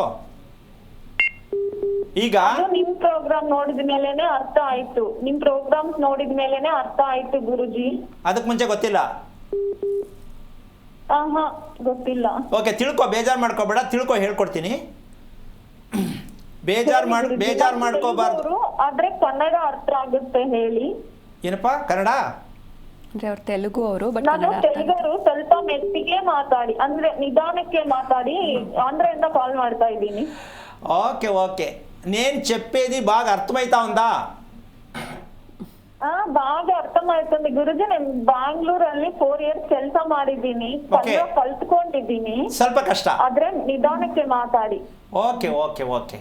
ಈಗ ಅಮ್ಮ, ನೀನು ಬೆಳಿಗ್ಗೆ ಹೊತ್ತು ಹೇಳ್ಬೇಕಾದ್ರೆ ತುಂಬ ಕಷ್ಟ ಆಗಲ್ವ ನಿನಗೆ? ಏನೋ ಹಿಂಸೆ, ಬೇಜಾರು, ತೂಕ, ಮೈ ಹಿಂಸೆ ಆಗಲ್ವ ನಿನಗೆ? ಹೌದು ಗುರುಜಿ. ಇದೊಂದು ಅಲಾರಂ ಹಾಕೊಂಡು 7ಗೆ ಎದ್ದೇಳ್ತಾ ಇದ್ದೀನಿ ಗುರುಜಿ. ಆಗ್ಲೂ ನೀನು ಬೇಜಾರು ಮಾಡ್ಕೊಂಡೆ ಹಾಸಿಗೆಯಿಂದ ಹೇಳ್ಬೇಕು. ಹೌದು. ಎರಡನೇ ವಿಷಯ, ಯಾವಾಗಲೂ ನಿನಗೆ ಬೇಜಾರು, ಕೋಪ, ಎರಡರಲ್ಲಿ ಯಾವ್ದು ಜಾಸ್ತಿ? ಕೋಪ ಜಾಸ್ತಿ. ಓಕೆ. ಎರಡನೇ ವಿಷಯ, ಕೊನೆಯ ಕ್ವಶನ್, ನೀನು ನೀರು ಕುಡಿತಕ್ಕಂಥದ್ದು ನೆನಪು ನಿಜವಾಗ್ಲೂ ಇದೆಯಾ ನಿಂಗೆ? ಇಲ್ಲ ಗುರುಜಿ. ಆಮೇಲೆ ಊಟ ಟೈಮ್ ಕರೆಕ್ಟಾಗಿ ಮಾಡೋಕ್ಕಾಗ್ತಾ ಇದೆಯಾ? ಊಟ ಕರೆಕ್ಟಾಗಿ ಟೈಮ್ಗೆ ತಿಂತೀನಿ. ಆದರೆ ನೀರು ಕುಡಿಯೋಕ್ಕಂತ ನೆನಪಿಲ್ಲ? ಅಷ್ಟೇ. ಓಕೆ. ಊಟ ಮಾಡುವಾಗ ಮಾತಾಡೋದು ಎಷ್ಟು ಪರ್ಸೆಂಟೇಜ್ ಇದೆ ನಿನ್ನಲ್ಲಿ? ಊಟ ಮಾಡುವಾಗ ಮಾತಾಡೋದು ಅಥವಾ ಯೋಚನೆ ಮಾಡೋದು, ಎರಡರಲ್ಲಿ ಯಾವ್ದು ಜಾಸ್ತಿ ಮಾಡ್ತೀಯಾ? ಯೋಚನೆ ಮಾಡಿದ್ರೆ ಜಾಸ್ತಿ ಗುರುಜಿ. ಒಂದೊಂದ್ಸಲ ನನ್ನ ಹುಡುಗ ತರಲೆ ಮಾಡ್ತಾನೆ, ಅವಾಗ ಊಟ ಮಾಡಕ್ಕೆ ಆಗಲ್ಲ, ಜಾಸ್ತಿ ಕೋಪ ಬರ್ತಾನೆ ಅವನು. ಆವಾಗ ಕೋಪ ಬರುತ್ತೆ ಗುರುಜಿ. ಓಕೆ. ಸ್ಕಿನ್ ಅಲರ್ಜಿ, ಸ್ಕಿನ್ಗೆ ಸಂಬಂಧಪಟ್ಟಂತಹದ್ದು ಸಮಸ್ಯೆ ಇದೆ ಗುರುಜಿ. ಓಕೆ. ಉಸಿರಾಟ ಕರೆಕ್ಟ್ ಆಗಿದೆ, ನನಗೆ ಸ್ವಲ್ಪ ಅವಾಗ ಗ್ಯಾಸ್ಟ್ರಿಕ್ ತರ ಆಗತ್ತೆ ಅನ್ನೋದು ಅನುಭವಕ್ಕೆ ಬಂದಿದೆಯಾ? ಬಂದಿದೆ ಗುರುಜಿ. ಗ್ಯಾಸ್ಟ್ರಿಕ್ ಇದೆ. ಒಂದೊಂದ್ಸಲ ಬ್ರೀತಿಂಗ್ ಸರಿ ಆಗಲ್ಲ, ಅಂದ್ರೆ ನನಗೆ ಸಾಲಲ್ಲ ಬ್ರೀತಿಂಗ್. ಅಮ್ಮ, ನಿನಗೆ ಒಂದೊಂದ್ಸಲ ಅಲ್ಲ ಅಕಸ್ಮಾತ್ ತಲೆ ಚಕ್ಕರ್ ಬಂದು ಏನಾದರೂ ಬಿದ್ದರೆ ನಿದ್ದೆ ಕಮ್ಮಿ, ನಿನಗೆ ಮೊದಲೇ ನಿದ್ದೆ ಕಮ್ಮಿ ಇದೆ. ಹೌದು ಗುರುಜಿ. ಈಗ ನಿದ್ದೆ ಕಮ್ಮಿ ಇದ್ದ ಮೇಲೆ ನಿನಗೆ ಎದುರುಗಡೆ ಇರ್ತಕ್ಕಂಥ ಗಂಡ ಇರ್ಬೋದು, ಅಪ್ಪ ಇರ್ಬೋದು, ಅಮ್ಮ ಇರ್ಬೋದು, ಫ್ರೆಂಡ್ಸ್ ಇರ್ಬೋದು, ನಿನ್ನ ಮಾತು, ನಿನ್ನ ಕ್ವಾಲಿಟಿ ಅವರಿಗೆ ಇಷ್ಟ ಆಗಲ್ಲ.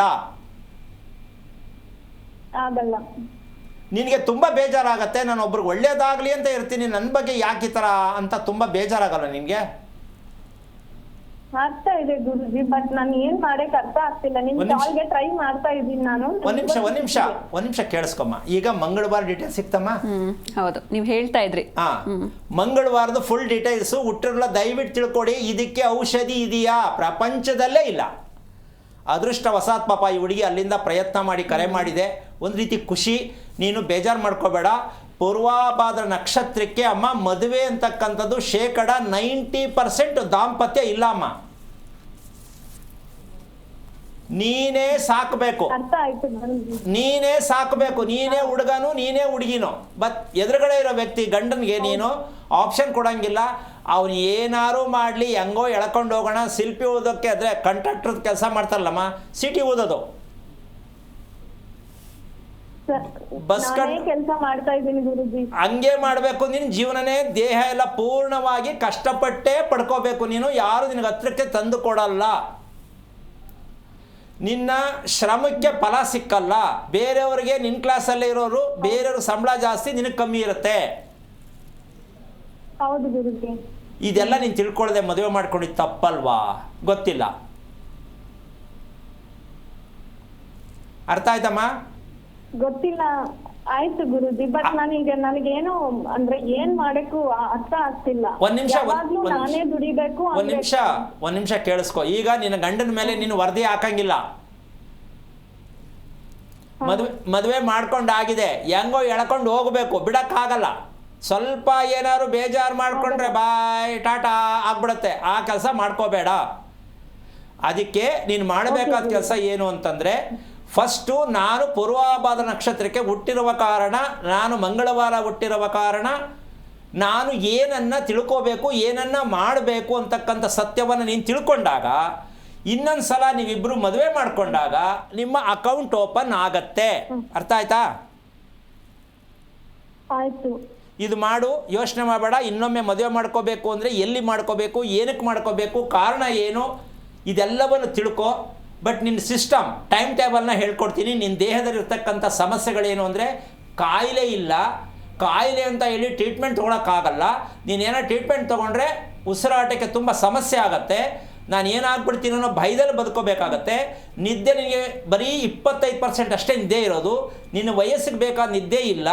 ಇದನ್ನು ತಿಳ್ಕೊಳ್ಳೋಕೆ ಪ್ರಯತ್ನ ಮಾಡು. ಕರೆ ಮಾಡಿದ್ಯಂತೆ ಅಂದರೆ ತುಂಬ ಖುಷಿ ಪಡಬೇಕಾದ ವಿಷಯ. ನಿನಗೇನು ಅದೃಷ್ಟ ಹೊಸಾತ್ ಇವತ್ತು ಮಾಡಿದ್ಯಮ್ಮ, ತಿಳ್ಕೊಳ್ಳೋಕೆ ಪ್ರಯತ್ನ ಮಾಡು. ಒಳ್ಳೆಯದಾಗಲಿ, ಒಳ್ಳೆಯದಾಗಲಿ. ಓಕೆ, ಧನ್ಯವಾದ ಕರೆ ಮಾಡಿದ್ದಕ್ಕೆ. ಇನ್ನೊಬ್ಬರು ಕಾಲರ್ ಇದ್ದಾರೆ ಗುರುಜಿ, ಕೃಷ್ಣಪ್ಪ ಅಂತ ಶಿಡ್ಲಘಟ್ಟದಿಂದ. ನಮಸ್ತೆ. ನಮಸ್ತೆ ಸರ್, ನನ್ನ ಧ್ವನಿ ಕೇಳಿಸ್ತಾ ಇದೆಯಾ?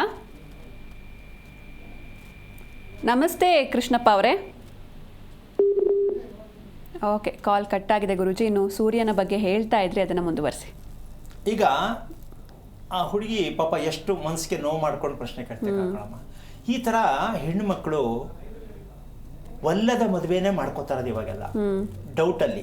ಸರಿ ಹೋಗುತ್ತೋ ಇಲ್ವೋ, ಇನ್ನೇನು ಮಾಡೋದು, ಅಪ್ಪ ಅಮ್ಮ ಮಾಡ್ಕೋಬೇಕು ಅಂತವ್ರಂತ ಮಾಡ್ಕೊಳ್ಳೋ ಮಟ್ಟಕ್ಕೆ ಇವತ್ತು ಹೋಗಿದೆ. ಈಗ ಮಾಡ್ಕೊಂಡ್ಮೇಲೆ ತಲೆ ಕೊಡ್ಬೇಕಾಗಿರೋರು ಹೆಣ್ಮಕ್ಳೇ. ಅಪ್ಪ ಅಮ್ಮ ಬಂದು ಜೊತೆಲಿ ಬಂದು ಏನೂ ಮಾಡೋಕ್ಕಾಗಲ್ಲ. ಹೌದೌದು. ಸೊ ಇದನ್ನ ಕಾಮನ್ ಮಾಡ್ಕೊಂಡ್ಬಿಟ್ರೆ ನಾವು ಉದ್ದಕ್ಕೂ ಹಂಗೆ ಹೋಗ್ತಾ ಇರುತ್ತದು. ಖಂಡಿತ ಗುರುಜಿ, ಕಟ್ ಮಾಡ್ಬೇಕಲ್ವಾ? ಮಾತಾಡೋಣ. ಕೃಷ್ಣಪ್ಪ ಅವರಿದ್ದಾರೆ. ನಮಸ್ತೆ. ನಮಸ್ಕಾರ ಮೇಡಮ್. ಯಾರ ಬಗ್ಗೆ ಕೇಳಬೇಕಿತ್ತು ಮೇಡಮ್? ನಮ್ಮ ಮಗ ಬಗ್ಗೆ ಕೇಳ್ತಾರೆ ಮೇಡಮ್ ಅವರೇ. ಅವ್ರ ನಕ್ಷತ್ರ ಹೇಳಿ ಸರ್. ಶತಭಿಷ ನಕ್ಷತ್ರ. ಓಕೆ, ಗುರೂಜಿ ಇದ್ದಾರೆ, ಮಾತನಾಡಿ. ಹಲೋ, ನಮಸ್ಕಾರ ಸರ್. ನಾರಾಯಣ. ಎಷ್ಟು ವಯಸ್ಸು ಮಗನಿಗೆ? ಮಗನಿಗೆ 32 ವರ್ಷ ಸರ್. ಈಗ ಮದುವೆ ಆಯ್ತಾ? ಇಲ್ಲ, ಮದುವೆ ಇನ್ನ ಆಗಿಲ್ಲ. ಯಾವ ಹುಡುಗಿ ನೋಡಿದ್ರು ನಮ್ಗೆ ಅಡ್ಜಸ್ಟ್ ಆಗ್ತಾ ಇಲ್ಲ. ಹುಡುಗಿ ಒಪ್ಪಲ್ಲ, ಹುಡುಗ ಒಪ್ಪಲ್ಲ, ಯಾವ್ದನ್ನ ಒಂದಾಗಿ ಕಿತ್ತೋಗ್ತಾ ಇದೆ. ನಿಜವಾಗ್ಲೂ ಬೇಜಾರು ಮಾಡ್ಕೋಬೇಡಿ, ಮದುವೆ ಮಾಡಬೇಡಿ. ಮದುವೆ ಬೇಡ, ಮಾಡೋದ್ ಬೇಡ ಸರ್. ಇಲ್ವೇ ಇಲ್ಲ, ಅಕೌಂಟೇ ಇಲ್ಲ ಮದುವೆದು. ಹೌದಾ? ಅಂದರೆ ಒಂದು ನಿಮಿಷ ಗಾಬರಿ ಆಗ್ಬೇಡಿ, ಕೇಳಿಸ್ಕೊಳ್ಳಿ, ಹೇಳ್ತೀನಿ. ಹೇಳಿ ಸರ್. ಅವನಿಗೆ ಕರೆಕ್ಟ್ ರೀತಿಯಲ್ಲಿ ಟೈಮ್ ಮೇಂಟೈನ್ ಮಾಡೋದೇ ಗೊತ್ತಿಲ್ಲ ಪಾಪ ಅವನಿಗೆ. ಹೌದಾ ಅಲ್ವಾ? Correct sir. ಏನು ತಂದೆ ತಾಯಿ ನೋಡಿದ್ರು ಅವನು ಆಗಲ್ಲ ಆ ತರ. ಅಲ್ಲ, ಅವನು ಮನೆಯ ಹೊರಗಿನವ್ರಿಗೆ ಓಕೆ, ಮನೆ ಒಳಗ್ನವ್ರಿಗೆ ಏನು ಕೇಳಂಗಿಲ್ಲ. ಹೌದು ಹೌದು ಸರ್. ತುಂಬಾ ಟೈಮ್ ನೀವು ಕರೆಕ್ಟ್ ಆಗಿ ಹೇಳ್ತಾ ಸರ್. ಈಗ ಮದುವೆ ಯಾಕೆ ಮಾಡ್ತೀರಾ? ಏನ್ ಮಾಡೋದು ಮಗ ಅಂತ ನೋಡಿ, ಇದನ್ನು ಹೇಳ್ತೀರಾ ಅದನ್ನು ಒಂದು ನಿಮಿಷ. ಮದುವೆ ಮಾಡಿ ಫಸ್ಟು ಯಾಕೆ ಮದುವೆ ಮಾಡಬಾರ್ದು ಅಂತ ಕೇಳಿ ನೀವು.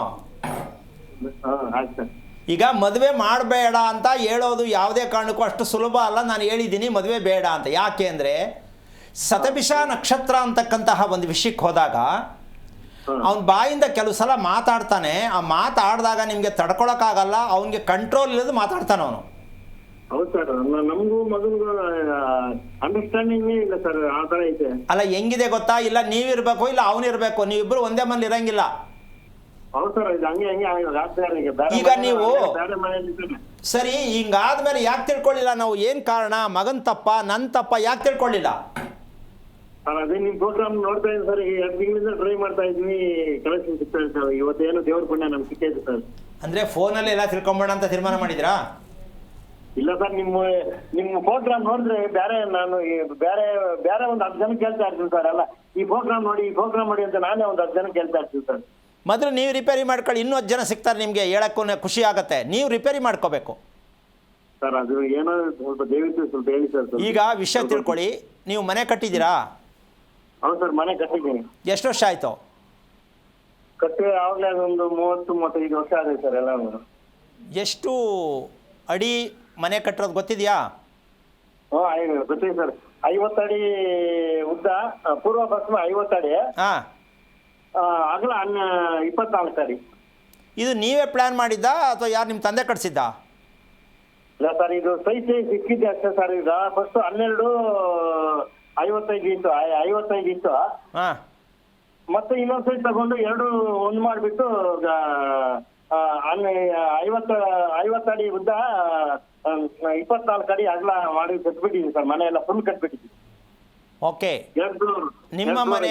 ನಿಮ್ಮ ಮನೆ ಎಷ್ಟು ಫ್ಲೋರ್ ಇವಾಗ ಹೇಳಿದ್ದು? 2 ಫ್ಲೋರಾ?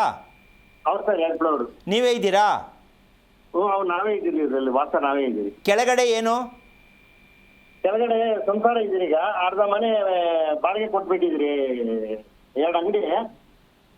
ಹಾಂ, 23ಕ್ಕೆ 24 ಬಾಡಿಗೆ ಕೊಟ್ಬಿಟ್ಟಿದ್ರಿ 2 ಅಂಗಡಿ. ಹಾಂ. ಇನ್ನು ಮಿಕ್ಕಿದ್ರಲ್ಲಿ ಇನ್ನು 30ರಲ್ಲಿ ನಾವು ಸಂಸಾರ ಇದ್ದೀವಿ. ರಸ್ತೆ ಯಾವ್ದು ನಿಮ್ಮದಕ್ಕೆ? ಈಗ ನಾವು ಪೂರ್ವದ ರಸ್ತೆ ಸರ್. ಈಗ ಓಕೆ. ನಿಮ್ಮ ಅಂಗಡಿ ಬಾಗಿಲು ಪೂರ್ವಕ್ಕೆ ಇದೆಯಾ? ಅಂಗಡಿ ಬಾಗಿಲು ಪಶ್ಚಿಮಕ್ಕೆ ಐತೆ. ಹಾಂ, ಅದು ಬಾಡಿಗೆ ಕೊಟ್ಬಿಟ್ಟಿದ್ರಿ ಅರ್ಧ 23 ಅಡಿ. ಸೂರ್ಯನ ಕಡೆ ಮುಖ ಮಾಡಿ ನಿಂತಾಗ ನೀವು ಮನೆಯಲ್ಲಿ ನಿಮ್ಮ ಅಂಗಡಿ ಮನೆ ನಿಮ್ಮ ಬಲಕ್ಕೆ ಬರುತ್ತಾ ಎಡಕ್ಕೆ ಬರುತ್ತಾ? ಸೂರ್ಯನ ಕಡೆ ನೀವು ಮುಖ ಮಾಡಿ ನಿಂತಾಗ ಅಂಗಡಿ ಮನೆ ಬಲಕ್ಕೆ ಬರುತ್ತಾ ಎಡಕ್ಕೆ ಬರುತ್ತಾ? ಸೂರ್ಯನ ಕಡೆ ನಿಂತ್ರೆ ಮನೆ ಹಿಂದಕ್ಕೆ ಬರ್ತೈತೆ, ಪೂರ ಪಶ್ಚಿಮಕ್ಕೆ ಬರ್ತೈತೆ. ಪಶ್ಚಿಮಕ್ಕೆ ಬರುತ್ತೆ. ಸರಿ, ಎಡಗಡೆಗೆ ಬರುತ್ತಾ ಬಲಗಡೆಗೆ ಬರುತ್ತಾ ಅಂಗಡಿಗಳು? ಗೊತ್ತಾಗಲಿಲ್ಲ. ಹಾಂ, ಪಶ್ಚಿಮಕ್ಕೆ ನೀವು ಅಂಗಡಿ ಇದೆಯಲ್ಲಪ್ಪ. ಹೌದು ಸರ್, ಹೇಳಿ ಸರ್. ನೀವು ಸೂರ್ಯನ ಕಡೆ ಮುಖ ಮಾಡಿ ನಿಂತ್ಕೊಂಡಿದ್ದೀರಾ? ನಿಂತ್ಕೊಂಡಿದ್ದೀನಿ. ಎಡಗಡೆ ಕೈಗೆ ಬರುತ್ತಾ ಅಂಗಡಿಗಳು, ಬಲಗಡೆ ಕೈಗೆ ಬರುತ್ತಾ ಅಂಗಡಿಗಳು? 2 ಅಂಗಡಿಗಳು ನಾನು ಪಶ್ಚಿಮಕ್ಕೇನೆ, ಪೂರ್ವ ಪಶ್ಚಿಮಕ್ಕೇನೆ. ಆಗ ನಿಮ್ಗೆ ಅರ್ಥ ಆಗಲಿಲ್ಲ ಬಿಡಿ. ಒಂದು ವಿಷಯ ತಿಳ್ಕೊಳ್ಳಿ, ನಾನು ಹೇಳಿದ್ದು ನಿಮ್ಗೆ ಅರ್ಥ ಆಗಲಿಲ್ಲ. ಮನೆ ಪಶ್ಚಿಮಕ್ಕೆ ಅಂಗಡಿಗಳು ಇದ್ರೂ ಕೂಡ ಏನಾಗುತ್ತೆ ಅಂದರೆ, 2 ಅಂಗಡಿನೂ ನಮ್ಮ ಹಿಂದಕ್ಕೇನೆ ಬರ್ತೈತೆ. ಸರಿ, ಆಯಿತು. ಒಂದು ವಿಷಯ, ನಿಮ್ಮ ಮನೆಯಲ್ಲಿ ಸತ್ತೋರ್ ಫೋಟೋ ಯಾವ್ದು ಇಟ್ಟಿದ್ದೀರಾ? ಇತ್ತು ಸರ್, ನಮ್ಮ ತಂದೆ ತಾಯಿ ಇಬ್ಬರದು ಇತ್ತು. ಮೊನ್ನೆ ನೀವು ಪ್ರೋಗ್ರಾಮ್ ನೋಡಿ ನಾನು ತೆಗೆದು ಬಿಟ್ಟಿದ್ದೀನಿ ಸರ್. ಈಗ ಯಾವಾಗ ತೆಗೆದ್ರಿ? ಮೊನ್ನೆ ಇದು ಪಿತೃಪಕ್ಷಗಳು ಬಂತು ನೋಡಿ ಸರ್, ಆವಾಗ. ಓಕೆ. ಅವನಿಗೆ ಗಂಟ್ಲು ಮತ್ತು ತಲೆಯಲ್ಲಿ ಸಮಸ್ಯೆ ಯಾವ್ದು ಕಾಣಿಸೋದು ಜಾಸ್ತಿ? ಗಂಟ್ಲಲ್ಲಿ ಸಮಸ್ಯೆ ಕಾಣುತ್ತಾ, ತಲೆಯಲ್ಲಿ ಜಾಸ್ತಿ ಸಮಸ್ಯೆ ಕಾಣುತ್ತಾ? ಸರ್, ನಮ್ಮ ಕಂಡ್ರೇನೆ ಏನಂದ್ರೆ ಮಾತಾಡ್ತಾ ಇರ್ತಾರೆ. ಇಲ್ಲಿ ನಾವು ನಮ್ಮ ಮನೆಗೆ ಬಂದ್ರೇನೆ ಆಗಲ್ಲ. ಮದುವೆ ಈಗ ಸರ್ ಎತ್ತಿದ ತಕ್ಷಣ ಏನೋ ಕಿರಿಕಿರಿ. ಒಂದು ವಿಷಯ ತಿಳ್ಕೊಳ್ಳಿ, ಕರೆಕ್ಟಾಗಿ ನೀವು ನೆಮ್ಮದಿ ಇರಬೇಕು ಅಂತಂದರೆ ಬಾಡಿಗೆಗೆ ಕೊಟ್ಬಿಡಿ ಮನೇನ ಪೂರ್ತಿ. ಇಲ್ಲ, ಬಾಡಿಗೆಗೆ ಇಲ್ಲದೇ ಇರತಕ್ಕಂಥ ರೀತಿಯಲ್ಲಿ ಮನೆಯನ್ನು ಇಟ್ಕೋಬೇಕು. 2ನೇ ವಿಷಯ, ಬಾಡಿಗೆಯಲ್ಲಿ ನೀವು ದುಡಿದು ತಿನ್ನುವಂಥ ಲೆಕ್ಕಾಚಾರ, ಮಕ್ಕಳಿಂದ ದುಡಿದದ್ದನ್ನು ನೀವು ಬಳಸುವಂಥ ಲೆಕ್ಕಾಚಾರ ನಿಮ್ಮ ಅಕೌಂಟಲ್ಲಿ ಇಲ್ಲ. ಅರ್ಥ ಆಯ್ತಾ? ಆಯ್ತು ಸರ್, ಹೇಳ್ತಾ ಇದ್ದೀನಿ. ನೀವೇನು ಮಾಡಿ ಅಂತಂದರೆ, ಫಸ್ಟು ನಿಮ್ಮ ಮಗನ ದೂರೋದಲ್ಲ. ನಾನು ಈ ಶತಭಿಷ ನಕ್ಷತ್ರಕ್ಕೆ ಮಗನನ್ನು ಪಡೆದಿರುವ ಕಾರಣ ನನ್ನ ಮಗನಿಗೆ ನಾನು ಏನು ತಿಳ್ಕೋಬೇಕಿತ್ತು. ಈಗ ನಿಮ್ಮ ತಂದೆ ತಾಯಿ ಫೋಟೋ ಇಟ್ಕೊಂಡು ಪೂಜೆ ಮಾಡ್ತಿದ್ರಲ್ಲ ಇದಕ್ಕೆ ಮುಂಚೆ, ಮಾಡ್ತಾ ಇದ್ದೆ ಮುಂಚೆ. ಆ ಕರ್ಮದ ಫಲವೇ ನಿಮ್ಮ ಮಗ. ಹೌದು ಸರ್. ಅಂದರೆ ಅವರು ಪೂಜೆ ಮಾಡಬಾರ್ದು ಅಂತಲ್ಲ, ಅವರು ಮಾಡಬೇಕಾಗಿರೋದು ಊಟ ಹಾಕಬೇಕಾಗಿರೋದು, ಪೂಜೆ ಎಲ್ಲ ಮಾಡೋದು. ಪೂಜೆ ಮಾಡೋದು ದೇವರಿಗೆ. ನಿಮ್ಮ ಫಂಕ್ಷನ್ ನೋಡಿದ್ಮೇಲೆ ಸರ್ ನಾನು ಹೋಗಿ ಇದರಲ್ಲಿ ಪೂಜೆ ಮಾಡ್ಕೊಂಡು ಬಂದೆ ಸರ್. ಮನೆ ಹಂಗೆಲ್ಲ ಮಾಡಂಗಿಲ್ಲ, ಎಲ್ಲೆಲ್ಲೋ ಮಾಡಂಗಿಲ್ಲ. ಯಾವಾಗ ಮಾಡಬೇಕು, ಎಲ್ಲಿ ಮಾಡಬೇಕು, ಹೇಗೆ ಮಾಡಬೇಕು ಅದೆಲ್ಲ ತಿಳ್ಕೊಳ್ದೆ ಹೋಗಿ ಮಾಡಿದ್ರೆ ನಿಮ್ಗೆ ಏನು ಅನಿಸಲ್ಲ. ಸ್ವಲ್ಪ ಏನೋ ಒಂಚೂರು ಪರವಾಗಿಲ್ಲ ಅಂದರೆ ಮತ್ತೆ ರಿವರ್ಸ್ ಆಗುತ್ತದು. ಹೌದಾ? ಅದಕ್ಕೆ ನೀವು ಫಸ್ಟು ತಪ್ಪಾಗಿದೆ ಮತ್ತೆ ತಪ್ಪು ಯಾಕೆ ಮಾಡ್ತೀರಾ ನೀವು? ಅದನ್ನು ಯಾವತ್ತು ಮಾಡಬೇಕು, ಯಾವ ಕ್ಷೇತ್ರದಲ್ಲಿ ಮಾಡಬೇಕು, ಅದು ಮಾಡುವ ಕ್ರಮ ಏನು, ಅದೆಲ್ಲ ತಿಳ್ಕೊಳ್ಳೋದು. ಹೆಂಗೋ ಹೋಗ್ಬಿಟ್ಟು ಅವ್ರಿಗೆ ದುಡ್ಡು ಕೊಟ್ಬಿಟ್ರೆ ಅವ್ರು ಏನು ಬೇಕು ಮಾಡಿ ಕಳಿಸ್ತಾರೆ. ನಿಮ್ಗೆ ಏನು ಮಾಡಬೇಕು ಅಂತ ಅವ್ರಿಗೆ ಗೊತ್ತಿಲ್ವಲ್ಲ, ನೀವು ಏನು ಕೇಳಬೇಕು ಅಂತ ನಿಮಗೆ ಗೊತ್ತಿಲ್ವಲ್ಲ, ಹೆಂಗೆ ಸರಿ ಮಾಡಿಸ್ಬಿಟ್ರಿ ನೀವು? ಹೆಂಗೋಗಿ ಮಾಡ್ಕೊಂಬಂದ್ಬಿಟ್ರಿ? ಓಕೆ, ಮಾಡಿದ್ದಾಯಿತು. ಇನ್ನು ಮುಂದೆ ಈ ಥರ ತಪ್ಪು ಮಾಡ್ಕೋಬೇಡಿ. ನಿಖರವಾಗಿ ನಿಮ್ಮ ಕುಟುಂಬದ ಬಗ್ಗೆ ತಿಳ್ಕೊಬೇಕಂದ್ರೆ ತುಂಬ ಲೇಟ್ ಆಯಿತು. ನಿಮ್ಮ ಮಗನಿಗೆ 32 ವರ್ಷ ಆಯಿತು, ನಿಮ್ಮ ಮಗ ಹುಟ್ಟಿದ 30 ದಿನಕ್ಕೆ ಈ ವಿಷಯ ತಿಳ್ಕೊಬೇಕಿತ್ತು. ಈಗಲೂ ತಿಳ್ಕೊಳ್ಳೋಕೆ ಪ್ರಯತ್ನ ಮಾಡಿ.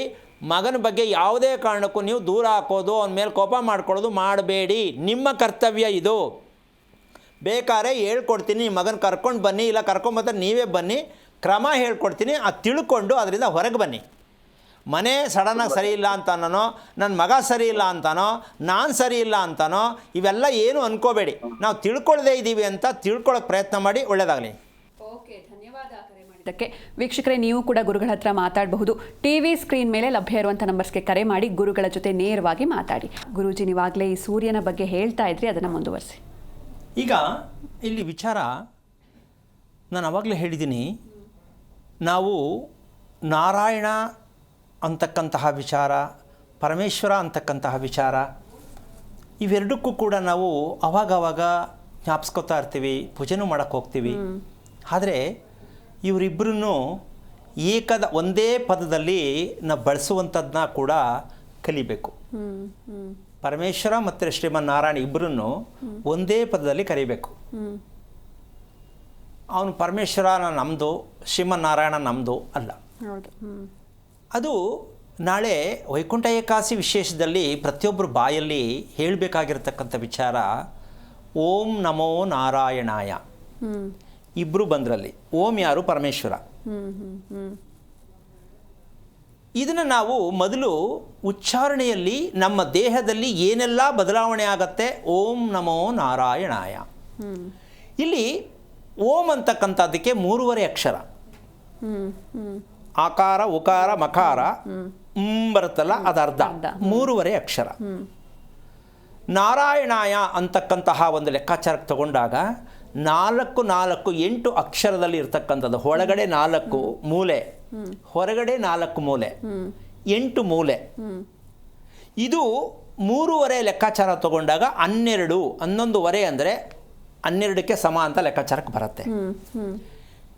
ಇದನ್ನು ನಾವು ಮನೆಯಲ್ಲಿ ನಾರಾಯಣನಿಗೆ ಸ್ಥಾನವನ್ನು ಕೊಟ್ಟಿರೋದಕ್ಕೆ ಇದು ತಿಳ್ಕೊಳ್ಬೇಕು. ಮೊದಲು ಒಂದು ನಮ್ಮ ಉಚ್ಚಾರಣೆ ಬರಬೇಕು. ನಮ್ಮ ದೇಹಕ್ಕೆ ಒಂದು ಟಾನಿಕ್ ಬೇಕು ಅಂದರೆ ಈ ಮಂತ್ರವನ್ನು ಮನಸ್ಸಲ್ಲಿ ಪ್ರಾರ್ಥನೆ ಮಾಡಬೇಕು. ಉಚ್ಚಾರಣೆ ತುಟಿ ಬಿಚ್ಚಿ ಓಪನ್ ಮಾಡಬಾರ್ದು, ಉಸಿರಾಟದಲ್ಲೇ ಹೇಳಬೇಕು.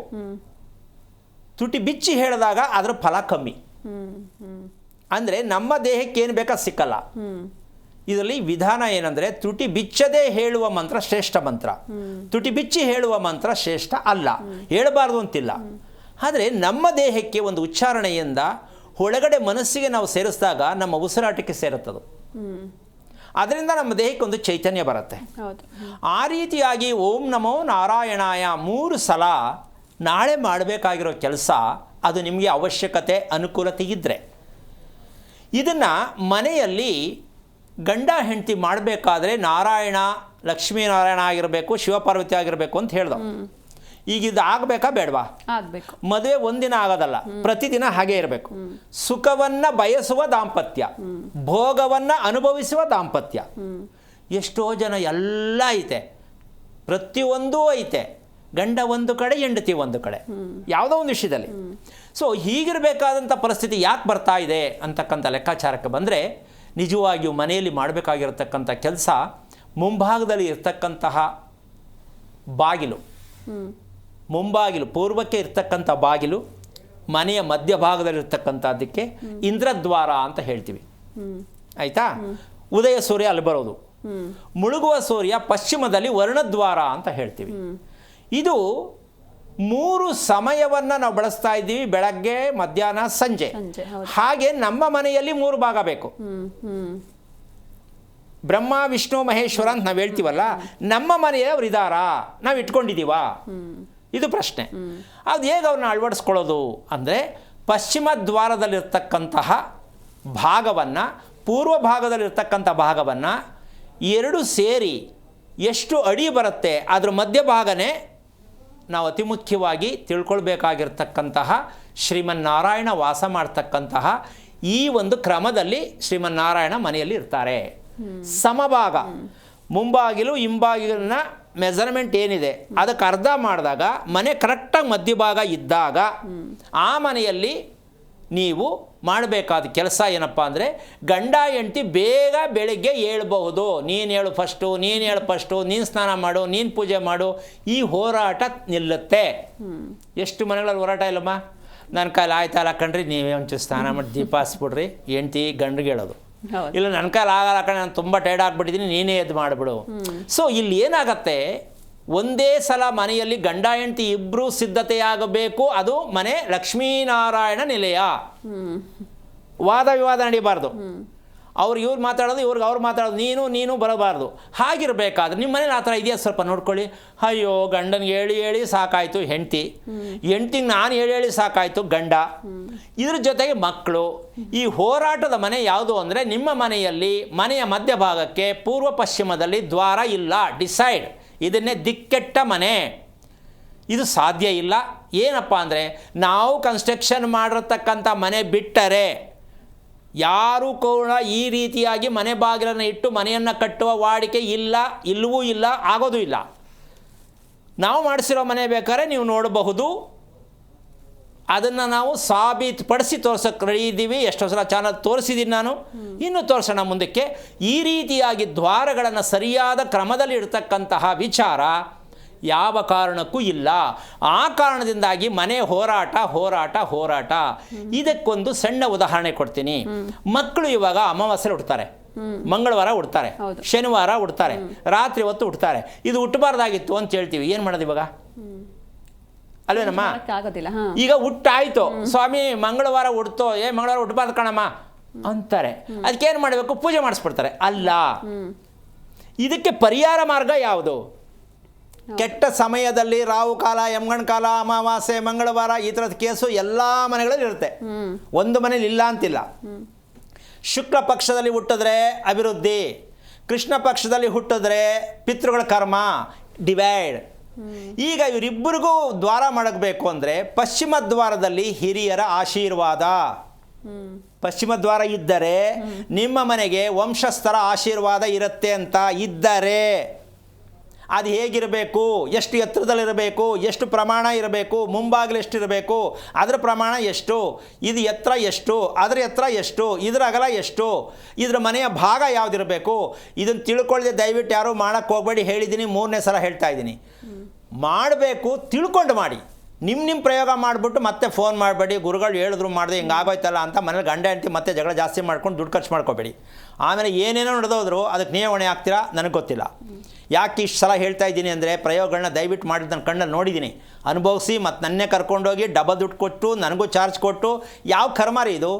ನೇರವಾಗಿ ವಿಷಯ ತಿಳ್ಕೊಳ್ಳಿ, ಎಷ್ಟು ಫೀಸ್ ಅದು ಕೊಟ್ಬಿಡಿ, ತಿಳ್ಕೊಂಡು ಕ್ಲೀನಾಗಿ ಮಾಡ್ಕೊಳ್ಳಿ. ನೀವು ಪ್ರಯೋಗ ಮಾಡೋಕ್ಕೆ ಹೋಗಬೇಡಿ.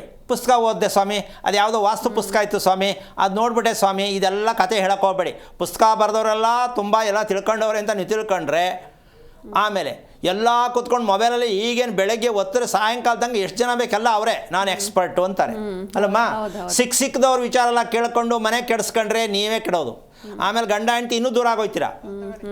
ಈ ರೀತಿಯಾಗಿ ನಂಗೆ ಸೀರೆ ಕೊಡಿಸು ಅಂದರೆ ದುಡ್ಡು ಕೊಡಲ್ಲ, ಅವ್ನು ಯಾವನ್ನೋ ಕರ್ಕೊಂಬಂದು ದುಡ್ಡು ಕೊಟ್ಟಲ್ಲ ಅಂತ ಹೆಂಡತಿ ಗಂಡ ಮೇಲೆ ಜಗಳ ಬಿಡ್ತಾರೆ. ಓ, ಇಷ್ಟೆಲ್ಲ ವೇಸ್ಟ್ ಖರ್ಚಲ್ವೇನಮ್ಮ? ಓಕೆ, ಈಗ ಈ ಬಗ್ಗೆ ಮಾತಾಡೋಣ. ಒಬ್ರು ಕಾಲರ್ ಇದ್ದಾರೆ, ಲಕ್ಷ್ಮಿ ಅಂತ, ಬೆಳಗಾವಿಯಿಂದ. ಮಾತಾಡ್ಸ್ಬಿಡೋಣ. ನಮಸ್ತೆ. ಹಲೋ, ನಮಸ್ಕಾರ ಮೇಡಮ್. ಯಾರ ಬಗ್ಗೆ ಕೇಳಬೇಕಿತ್ತು? ಮಗನ ಬಗ್ಗೆ ಕೇಳ್ತೀನಿ. ಅವ್ರ ನಕ್ಷತ್ರ ಹೇಳಿಮಾ. ಪುನರ್ವಸು ನಕ್ಷತ್ರ, ಲಗ್ನ ಋಷಿಕ ಋಷಿ. ಓಕೆ, ಗುರೂಜಿ ಇದ್ದಾರೆ, ಮಾತಾಡಿ. ಹಲೋ, ಹರಿ ಓಂ ಗುರು. ನಾರಾಯಣ. ಹೇಳಿಪ್ಪ, ಯಾರು ಪುನರ್ವಸು? ಮಗನಾ? ಮಗ ರೀ. ಎಷ್ಟು ವಯಸ್ಸು? ಅವ್ರಿಗೆ 22 ರೀ. ಇಂಜಿನಿಯರಿಂಗ್ ಮಾಡ್ಯಾನ್ರಿ. ಈಗ ಕಂಪ್ನಿಗೆ ಸಿಲೆಕ್ಟ್ ಆಗ್ಯಾನ್ರಿ. ಏನಾಗ್ಬೇಕೀಗ ಅವನಿಗೆ? ಅವಾಗ 2 ತಿಂಗಳಿಗೊಮ್ಮೆ ಹಿಂಗ್ ಬರೀ ಜ್ವರನ ಬರ್ತಾವ್ರಿ. ಅದ್ರ ಸಂಬಂಧ ಕೇಳಿದ್ರಿ ಆರೋಗ್ಯ. 2 ತಿಂಗಳು ಕರೆಕ್ಟಾಗಿ ಜ್ವರ ಬರುತ್ತಾ? ಜ್ವರ ಬರ್ತೈತ್ರಿ. ಮತ್ತೆ ಎಕ್ಸಾಮ್ ಟೈಮ್ ಜ್ವರ, ಫುಲ್ ಜ್ವರ ರೀ. ಈಗ ಅವನು ಎಕ್ಸಾಮ್ ಕಟ್ಟಬೇಕಾ, ಆರೋಗ್ಯ ಚೆನ್ನಾಗಾಗ್ಬೇಕಾ? ಆರೋಗ್ಯ ಆಗ್ಬೇಕ್ರಿ. ಈಗೆಲ್ಲ ಮುಗಿದೈತ್ರಿ, ಕಂಪ್ನಿಗೆ ಸಿಲೆಕ್ಟ್ ಆಗಿದನ್ರಿ. ನೋಡಿ, ಎಂಥ ಕೆಟ್ಟ ಅಭ್ಯಾಸ. ಯಾಕೇನೋ ಅವ್ನು ಕೆಲ್ಸಕ್ಕೆ ಹೋಗ್ಬಾರ್ದು, ಮನೇಲಿರಬೇಕು ಅಂತ ಹಂಗಾಗೋದು. ನೀವೇನು ಅವನ ಬಗ್ಗೆ ತಿಳ್ಕೊಂಡಿಲ್ವಲ್ಲಪ್ಪ? ನಿಮ್ ಹತ್ರ ಬಂದಿದ್ದೀರಿ, ಒಂದು 3 ಸ್ಟೆಪ್ ಆಗ್ಯಾವ್ರಿ ಈಗ. ಅಲ್ಲಮ್ಮ, ಬಂದಿದ ಮೇಲೆ ನೀವು ಅದನ್ನು ಪೂರ್ತಿ ಮಾಡ್ಕೊಂಡ್ರಾ? ಹೇಳೋದನ್ನೆಲ್ಲ ಮಾಡ್ಕೊಂಡ್ರಾ? ಹಾ ಮಾಡ್ಕೊಂಡಿದೀವ್ರಿ. ಗೋಕರ್ಣಕ್ಕೆ ಹೋಗಂತ ಹೇಳಿದ್ರಿ, ಇನ್ನೂ ಹೋಗುದಾಗಿಲ್ರಿ. ಅದಕ್ಕೆ ಅಲ್ಲಿ ಹೋಗಿ ಬಂದ್ ಆಮೇಲೆ ನಿಮ್ ಕಡೆ ಬರ್ಬೇಕಿಲ್ಲಂತ. ಈ ಗೋಕರ್ಣಕ್ಕೆ ಇನ್ನೂ ಹೋಗಿಲ್ಲ? ಹೋಗಿಲ್ರಿ, ಹೋಗ್ಬೇಕ್ರಿ. ಅದಕ್ಕೆ ಡೇಟ್ ಯಾವಾಗ ಹೋಗ್ಬೇಕಂತ ಕೇಳಕ. ಅಲ್ಲ ನೋಡಿ ಎಷ್ಟು ಮಟ್ಟಕ್ಕೈತೆ ಅವನಿಗೆ. ಫಸ್ಟು ಅವನ ದೇಹದಲ್ಲಿ, ಅಮ್ಮ ಕೇಳಿಸ್ಕೊತಿದ್ಯಮ್ಮ, ಹೌನ್ರಿ. ಅವನು ನಿದ್ದೆ ಮಾಡುವಾಗ ಬಾಯಿ ಬಿಟ್ಕೊಂಡು ಉಸಿರಾಡ್ತಾನೆ, ನೋಡಿದ್ಯೇನಮ್ಮ? ಹೌನ್ರಿ, ಒಂದೊಂದ್ಸಲ ತೆಗ್ದಿರ್ತಾನ್ರಿ. ಆ ಒಂದೊಂದ್ಸಲ ಅಲ್ಲ, ನೀನು ನೋಡಿದಾಗ, ನೀನು ಯಾವಾಗ ನಿಂತ್ಕೊಂಡು ನೋಡಿದ್ರೆ ನೀನು ಯಾವಾಗಲೂ ಅಂತೀಯ, ನೀನು ಯಾವಾಗಲೂ ನೋಡ್ತೀಯಲ್ಲ ಅದಕ್ಕೆ ಅವಾಗ ಅಂತೀಯ. ಈಗ ಜ್ವರ ಏನಕ್ಕೆ ಬರುತ್ತೆ ಗೊತ್ತಾಯ್ತಾ? ಒಂದ್ಸಲ ಬ್ಲಡ್ ಚೆಕ್ ಮಾಡಿಸಿದ್ರಿ. ಅಮ್ಮ ಒಂದು ನಿಮಿಷ ಕೇಳಿಸ್ಕೊತಾಯಿ, ನೀನು ಬ್ಲಡ್ ಚೆಕ್ ಮಾಡಿದ್ರೆ ಇಡೀ ಇಂಡಿಯಾ ದೇಶ ಸುತ್ತೂರು ಇದಕ್ಕೆ ಟ್ರೀಟ್ಮೆಂಟ್ ಇಲ್ಲ. ಅವನು ಬಾಯಲ್ಲಿ ಉಸಿರಾಡ್ತಾ ಇದ್ದಾನೆ ಅಂದರೆ ರಕ್ತ ಚೆಕ್ ಮಾಡಿಸಿ ಏನು ಮಾಡ್ತೀಯಮ್ಮ? ಬಾಯಿ ಮುಚ್ಚಿಬಿಟ್ಟು ಸೀಸ್ ಮಾಡ್ತೀಯ? ಬಾಯಿ ಮುಚ್ಚಾಕ್ತೀಯಾ?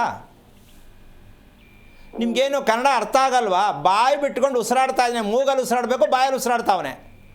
ಶಕ್ತಿಯಲ್ಲಿರುತ್ತೆ ಅವನಿಗೆ, ಶಕ್ತಿಯಲ್ಲಿರುತ್ತೆ. ಮತ್ತು ಬೆಳಿಗ್ಗೆ ಹೋಗ್ಬೇಕಾದ್ರೆ ತಿನ್ನೋಕ್ಕೆ ಮುಂಚೆ ಒಂದು ಸಲ, ತಿಂದಾದ್ಮೇಲೆ ಒಂದು ಸಲ ಟಾಯ್ಲೆಟ್ ಬಾಗಿಲು ಹೊಡಿಬೇಕಾಗತ್ತೆ ಅವನು. ಹೌದಲ್ವಾ? ಹಾಂ. ಮತ್ತು ಅಲ್ಲದೆ ಹೊಟ್ಟೆ ರಿಪೇರಿ ಮಾಡಿದೆ ನೀವು ತೊಗೊಂಡೋಗ್ಬಿಟ್ಟು ರಕ್ತ ಚೆಕ್ ಮಾಡಿಸ್ರೆ ಏನು ಸಿಗುತ್ತೆ? ಏನೂ ನಡೆಯಲ್ಲ. ಎಲ್ಲ ತಂದೆ ತಾಯಿಗಳು ಮಕ್ಕಳನ್ನ ಹಿಂಗೆ ಮುಚ್ಚಿಟ್ಟು ಅವನು ಕೆಲಸಕ್ಕೆ ಹೋಗ್ತಾವನೆ, ಕಂಪ್ನಿಗೆ ಹೋಗ್ತಾವನೆ, ಓದವನೇ, ಮದುವೆ ಆಗಬೇಕು, ಬರೀ ಹಿಂಗೆ ಮಾಡ್ತೀರಿ ಹೊರತು ಮಕ್ಕಳು ರಿಪೇರಿ ಮಾಡೋಕ್ಕೆ ಗೊತ್ತಿಲ್ವಲ್ಲ ನಿಮ್ಗಳಿಗೆ. ಬಂದ್ರಿ ಈಗ ಇನ್ನೂ ಗೋಕರ್ಣಕ್ಕೆ ಹೋಗೋಕ್ಕೆ ಕೇಳಕ್ಕೆ ಕಾಯ್ತಾ ಇದ್ದೀರಾ? ಏನು ಪ್ರಯೋಜನ ತಾಯಿ? ನೀವು 30 ಸಲ ಬಂದರೂ ಪ್ರಯೋಜನ ಇಲ್ಲ. ಬಂದ ಮೇಲೆ ಕಂಪ್ಲೀಟ್ ಕ್ಲೀನ್ ಮಾಡ್ಕೊಂಬಿಡ್ಬೇಕು. ಕ್ಲೀನ್ ಮಾಡಿ ನಮ್ಮ ಹತ್ರ ಮಾತಾಡಬೇಕು, ಗುರುಗಳೇ ನೀವು ಹೇಳಿದ್ದು ಮಾಡಿದ್ದೀವಿ ಅಂತ. ನೀವು ಹಿಂಗೆ ಲೇಟ್ ಮಾಡ್ಕೊಂಡು ಹೋದರೆ ದುಡ್ಡು ವ್ಯರ್ಥ. ಯಾಕೆ ಬರ್ತೀರಾ ಸುಮ್ಮನೆ ಪ್ರಯೋಜನ ಇಲ್ಲದೆ? ದಯವಿಟ್ಟು ಹಿಡಿದು ಕೆಲಸ ಕಂಪ್ಲೀಟ್ ಮಾಡಿ, ಒಳ್ಳೆಯದಾಗಲಿ. ಉಸಿರಾಟವನ್ನು ಸರಿ ಮಾಡೋದು ಏನು ಅಂತ ಹೇಳ್ಕೊಡ್ತೀನಿ. ಕರ್ಕೊಂಡು ಬನ್ನಿ, ಗೋಕರ್ಣ ಮುಗಿಸ್ಕೊಂಡು ಬನ್ನಿ, ಒಳ್ಳೆಯದಾಗಲಿ. ಓಕೆ, ಧನ್ಯವಾದ ಕರೆ ಮಾಡಿದ್ದಕ್ಕೆ. ಇನ್ನೊಬ್ಬರು ಕಾಲರ್ ಇದ್ದಾರೆ ಗುರುಜಿ, ನಾಗರತ್ನ ಅಂತ ಬೆಂಗಳೂರಿಂದ. ನಮಸ್ತೆ. ನಮಸ್ತೆ ಮೇಡಮ್. ಯಾರ ಬಗ್ಗೆ ಕೇಳಬೇಕಿತ್ತು? ಮಗಳ ಬಗ್ಗೆ ಕೇಳಬೇಕಿತ್ತು. ಅವ್ರ ನಕ್ಷತ್ರ ಹೇಳಿ. ಶತತಾರ ನಕ್ಷತ್ರ. ಓಕೆ, ಗುರೂಜಿ ಇದ್ದಾರೆ, ಮಾತನಾಡಿ. ಹಲೋ, ನಮಸ್ತೆ ಗುರುಜಿ. ನಾರಾಯಣ. ಹೇಳಮ್ಮ, ಯಾರು? ಮಗನ ಮಗಳ? ಮಗಳು 25 ವರ್ಷ ಇದೆ. ಶತತಾರ ನಕ್ಷತ್ರ. ಸರಿ, ಆಯಿತು. ಏನು ಮಾಡ್ತಿದ್ದಾಳೆ? ಅವಳು ಬಾಷ್ ಕಂಪ್ನಿಯಲ್ಲಿ ವರ್ಕ್ ಮಾಡ್ತಿದ್ದಾಳೆ. ಇವಾಗ ಹುಡುಗನ ಹುಡ್ಕಕ್ ಶುರು ಮಾಡ್ತಾ ಇದ್ವಿ, ಅದಕ್ಕೆ ಒಂದ್ ಮಾತು ನಿಮ್ಗೆ ಕೇಳ್ತೀವಿ. ಏನಂತ? ಮಾಡ್ಬೇಕಾ ಬೇಡವಾ ಅಂತನಾ? ಶುರು ಮಾಡಿದ್ ಕರೆಕ್ಟ್ ಇದೆಯಾ ಅಥವಾ ಏನು ಅಂತ ಕೇಳಕ್ ನೋಡಿ. ಏನು ಓದಿದ್ಯಮ್ಮ ನೀನು? ನಾನು BA ಓದಿದ್ದೀನಿ ಸರ್. ಏನು ಪ್ರಯೋಜನ ಇಲ್ಲ, ಬೇಜಾರು ಮಾಡ್ಕೋಬೇಡ, ಹೇಳ್ದೆ ಅಂತ. ನಿನ್ನ ಪ್ರಶ್ನೆ ಹೇಗಿರ್ಬೇಕು ಗೊತ್ತಾ? ಹುಡುಗನ ಹುಡುಕಕ್ಕೆ ಶುರು ಮಾಡಿದ್ದೀವಿ ಅಲ್ಲ, ಅದೇ ಮೊದಲನೇ ಅಪರಾಧ. ಈಗ ಅವಳು ವಯಸ್ಸೆಷ್ಟು? ಅವಳಿಗೆ 25 ವರ್ಷ ಗುರು. ಅಲ್ಲಮ್ಮ, ನೀನು ಓದಿರೋ ಹುಡುಗಿ, ಆ ಹುಡುಗಿಗೆ ಹುಟ್ಟಿದಾಗ ಶತತಾರ ನಕ್ಷತ್ರಕ್ಕೆ ಮಗು ಹುಟ್ಟಿದ್ರೆ ಅವಳು ಜೀವನದಲ್ಲಿ ನೆಮ್ಮದಿಯಾಗಿ ಆರೋಗ್ಯವಾಗಿ ಇದ್ದಾಳ ಅಂತಲೇ ತಿಳ್ಕೊಳ್ಳದೆ ನೀನು ಮದುವೆ ಹುಡುಕ್ಬಿಟ್ಟು ಯಾರಿಗಮ್ಮ ಮದುವೆ ಮಾಡೋದು? ಅವಳಿಗೆ ಮದುವೆಗಳು ಮಾಡಬೇಕಷ್ಟೇ. ಸೆಟ್ಟಾದರೆ ಕಟ್ಟಾಗತ್ತೆ, ಮದುವೆ ಸೆಟ್ಟಾದರೆ ಕಟ್ಟಾಗತ್ತೆ. ಹೆಂಗಿದೆ ಅಂದರೆ ಯೋಚನೆ ಮಾಡಬೇಡ, ಹೇಳ್ದನ್ನ ತಿಳ್ಕೊ. ಸಿಲಿಂಡ್ರು ಫುಲ್ ಸಿಲಿಂಡ್ರ್ ಇದ್ರೂ ಎಂಗೇಜ್ಮೆಂಟಿಗೆ ಸಿಲಿಂಡ್ರ್ ಖಾಲಿ. ಅಯ್ಯೋ ದೇವರೇ, ಮನೇಲಿ ನೋಡ್ಕೊಬಂದನ ಅಂದರೆ ಸಿಲಿಂಡ್ರ್ ಖಾಲಿ ಇರ್ತದೆ. ಇಲ್ಲ ಪುರೋಹಿತ ಬರಲ್ಲ, ಇಲ್ಲ ವಾದ್ಯದವ್ರು ಬರಲ್ಲ, ಇಲ್ಲ ಜಗಳ ಹಚ್ಕೊಳತ್ತೆ. ಅರ್ಥ ಆಗ್ತಿದೆ? ಬೇಜಾರಾಗ್ತಾ ಇದೆಯಾ? ಇಲ್ಲ, ಅದು ಮನೆಯಲ್ಲಿ ಈ ತರದ್ದೆಲ್ಲ ಮನೇಲಿ ಮಾವ ಆಗ್ಲಿ ಯಾರಾಗ್ಲಿ ಇಂಥವೆಲ್ಲ ನಂಬ್ತಿದ್ದಿಲ್ಲ. ಅವ್ರು ಯಾರು ಕೇಳಿಸ್ಲೂ ಇಲ್ಲ ಆ ಟೈಮ್ನಲ್ಲಿ ಏನು ಅಂತಂದೇಳಿ. ಅಲ್ಲಮ್ಮ, ಈಗ ತಾನೇ ನೀವು ಮದುವೆ ಮಾಡಕ್ಕೆ ಹೋಗ್ಬೇಡ ತಾಯಿ. ಮೊದಲು ಹುಡುಗಿ ರಿಪೇರಿ ಮಾಡ್ಬೇಕಾ, ಮದುವೆ ಮಾಡ್ಬೇಕಾ? ಅದೇ ಗುರುಗಳೇ, ನೀವೇನಂತ ಹೇಳಿದ್ರೆ ನಾನು ಮಾಡ್ತೀನಿ. ಈಗ ನಿಮ್ಮ ಮಗಳು ನಿಮ್ಮ ಯಜಮಾನರು ಇದಕ್ಕೆ ಒಪ್ಪಿಗೆ ಇದೆಯಾ? ವಿಷಯ ತಿಳ್ಕೊಳಕ್ಕೆ. ಯಜಮಾನ್ರು ಇಲ್ಲ, ಬೇರೆ ಊರಲ್ಲಿ ದುಡಿತಾ ಇದಾರೆ. ಅದೇ ಹೋಗ್ಲಿ ಅಮ್ಮ, ಅವರಿಗೆ ನಂಬಿಕೆ ಇದೆಯಾ ಇದ್ರ ಬಗ್ಗೆ ತಿಳ್ಕೊಳಕ್ಕೆ? ಅವ್ರಿಗೆ ನಂಬಿಕೆ ಐತೋ ಅಲ್ಲ ಗೊತ್ತಿಲ್ಲ, ಬಟ್ ನಾನ್ ನಂಬ್ತೀನಿ. ಅದಕ್ಕೆ ನಾನು. ಅಲ್ಲಮ್ಮ, ನೀನು ಒಬ್ಬರಿಂದ ಏನು ಮಾಡೋಕ್ಕಾಗಲ್ಲ. ಹೇಳಿ ಗುರುಗಳೇ, ಏನ್ ಮಾಡ್ಬೇಕು? ಅಲ್ಲ, ಮಗು ಒಬ್ಬರಿಂದ ಆಗತ್ತಾ ಇಬ್ಬರಿಂದನಮ್ಮ? ಅದೇ ಇಬ್ಬರಿಂದ ಗೊತ್ತಿದೆ ಗುರುಗಳೇ. ಇನ್ನು ಏನು ಓಪನ್ ಮಾಡಿ ಹೇಳಿ ಮತ್ತೆ. ಒಬ್ಬರಿಂದ ಒಬ್ಬರು ಮಾಡ್ಕೊಂಡ್ರೆ ಆಗಲ್ಲ ತಾಯಿ. ಫಸ್ಟ್ ತಿಳ್ಕೊ, ನಿಮ್ಮ ಯಜಮಾನ್ರ ಅಕ್ಕ ತಂಗಿಯರು ಎಷ್ಟು? ಯಜಮಾನ್ರಿಗೆ ಅವ್ರಿಗೆ 4 ಜನ ತಮ್ಮನವರು, ಒಬ್ಬಾಕಿ ತಂಗಿ ಇದ್ಲು. ಆ ತಂಗಿ ಕತೆ ಸ್ವಲ್ಪ ಸ್ಟೋರಿ ಯೋಚನೆ ಮಾಡಿ ನೀನು ಸ್ವಲ್ಪ. ಅಕ್ಕಿ ಲವ್ ಮ್ಯಾರೇಜ್ ಮಾಡ್ಕೊಂಡು ಹೋದ್ರು. ಅಲ್ಲ, ಅದನ್ನ ಯೋಚನೆ ಮಾಡಮ್ಮ. ಅದೇ ಸೇಮ್ ತಂದು ಇಲ್ಲಿ ಗಂಟಿಸ್ಕೊಟ್ಟು ಲೇಬಲ್ನ. ಸೋದರತ್ತೆ ಏನು ಮಾಡ್ತಾರೋ ಅದೇ ನಡೆಯೋದು. ಒಂದು ಕಡೆ ಸೋದರ ಮಾವ ಗಂಡು ಮಕ್ಕಳಿಗೆ, ಹೆಣ್ಣು ಮಕ್ಕಳೇ ಸೋದರತ್ತೆ. ಅವ್ರ ಚಿತ್ರಾನ್ನ ಇದು ಚಿತ್ರಾನ್ನನೇ, ನೀವು ರಿಪೇರಿ ಮಾಡೋಕ್ಕಾಗಲ್ಲ. ಕಾರಣ, ಮಗು 5 ವರ್ಷದ ಒಳಗಡೆ ಯಾವ ತಂದೆ ತಾಯಿಗಳು ಮಕ್ಕಳನ್ನು ರಿಪೇರಿ ಮಾಡ್ತಕ್ಕಂಥದ್ದು ಒಂದು ಇದೆ ಅಂತ ತಿಳ್ಕೊಂಡು ಯಾರು ಮಾಡಿಸ್ತಾರೋ 5 ವರ್ಷ ಕೊನೆ.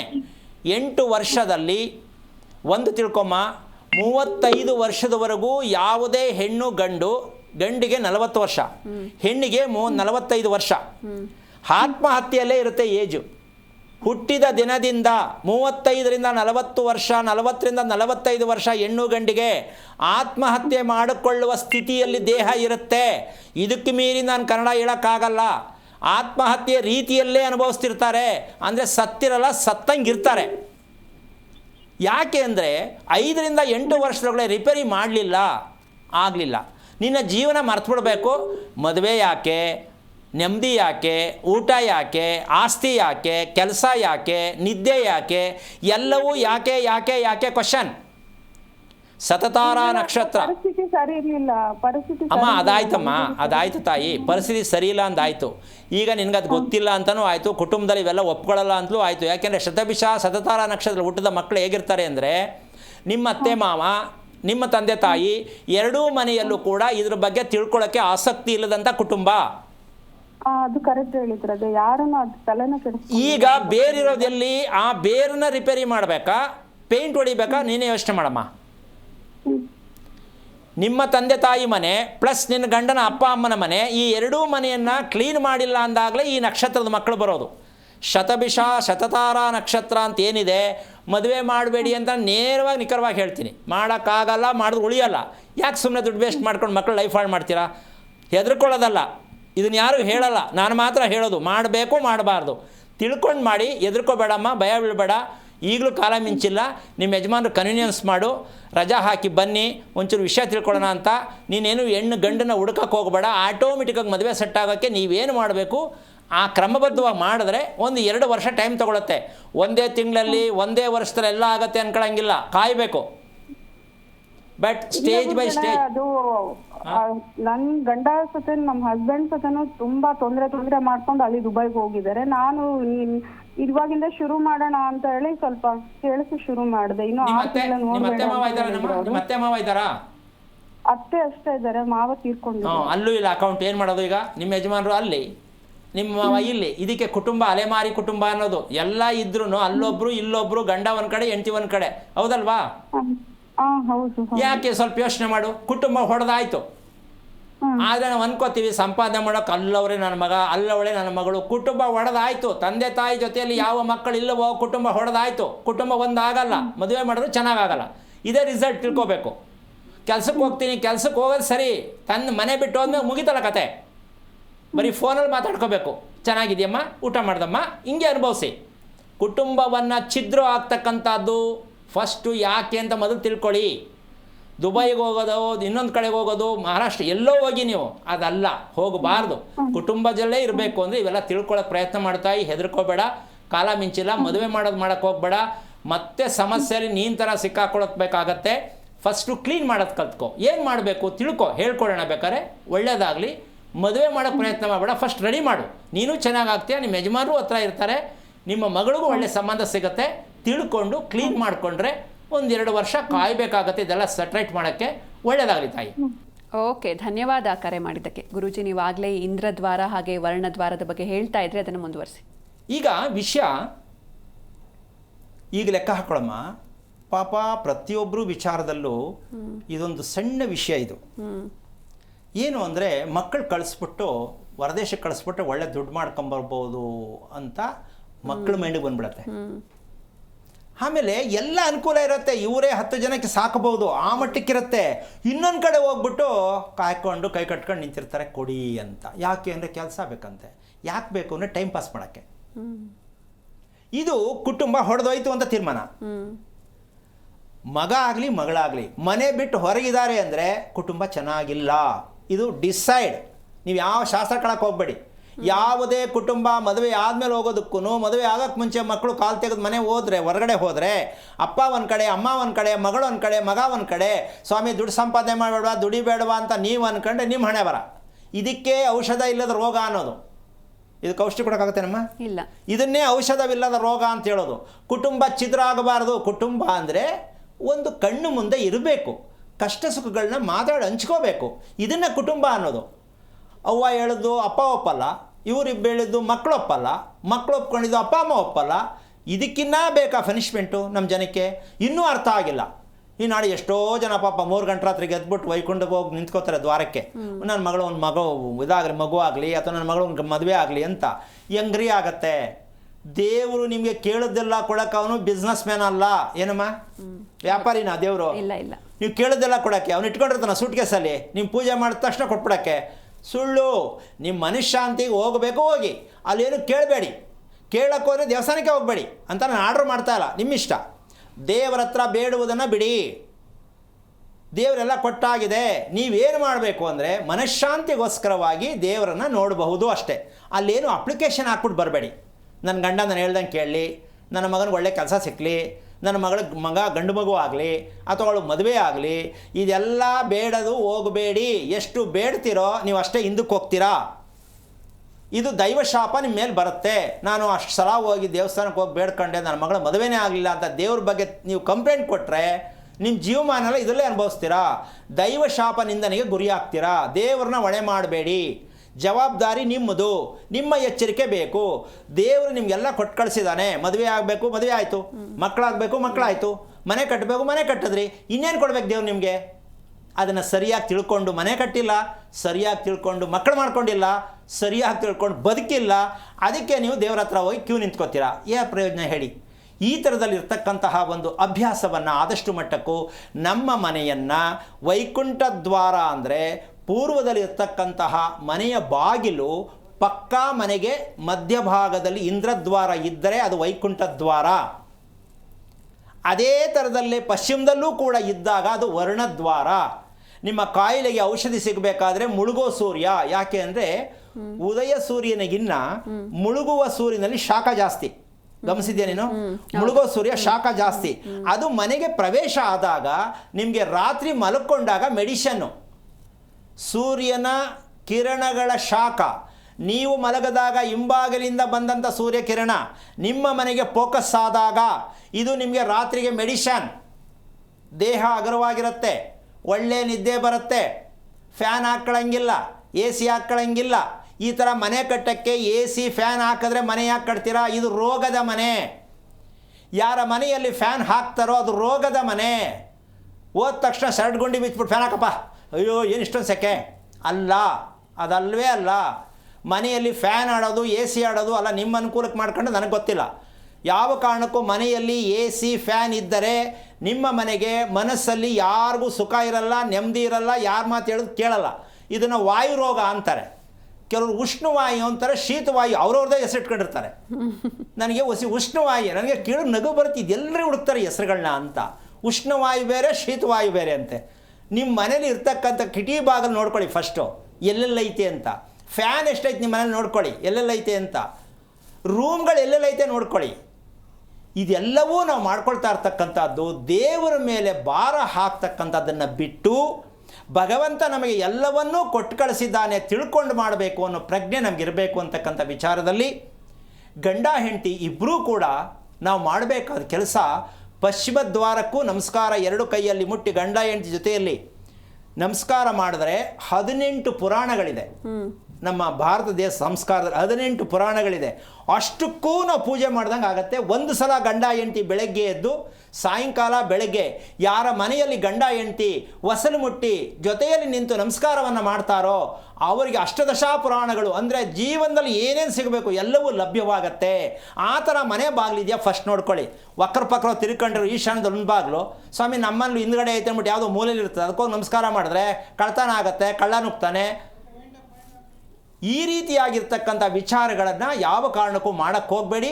ಮುಖ್ಯ ದ್ವಾರ ಅಂತಕ್ಕಂಥದ್ದಕ್ಕಿನ್ನ ಮನೆಗೆ 2 ದ್ವಾರ ಇದ್ದಾಗ ವೈಕುಂಠ ದ್ವಾರ ನಿಮ್ಮ ಮನೆಯಲ್ಲಿ ಸದಾ ಇರುತ್ತೆ ಅಂತ ಹೇಳ್ತಾ ಕಾರ್ಯಕ್ರಮ ಮುಗಿಸ್ತಾ ಇದ್ದೀನಿ. ಜೈ ಶ್ರೀರಾಮ್. ಖಂಡಿತ ಗುರೂಜಿ, ಇನ್ನು ಇಷ್ಟು ಹೊತ್ತು ಸಾಕಷ್ಟು ವಿಷಯಗಳನ್ನ ತಿಳಿಸ್ಕೊಟ್ರಿ, ಧನ್ಯವಾದಗಳು. ನೋಡಿದ್ರಲ್ವಾ ವೀಕ್ಷಕರೇ, ಇವತ್ತಿನ ಸಂಚಿಕೆಯಲ್ಲಿ ಬಹಳಷ್ಟು ಮಾಹಿತಿಯನ್ನು ತಿಳ್ಕೊಂಡ್ವಿ. ಮತ್ತೆ ಮುಂದಿನ ಸಂಚಿಕೆಯಲ್ಲಿ ಭೇಟಿಯಾಗೋಣ. ನೋಡ್ತಾ ಇರಿ ಜೀ ಕನ್ನಡ ನ್ಯೂಸ್, ಸತ್ಯವೇ ಸುದ್ದಿಯ ಜೀವಾಳ.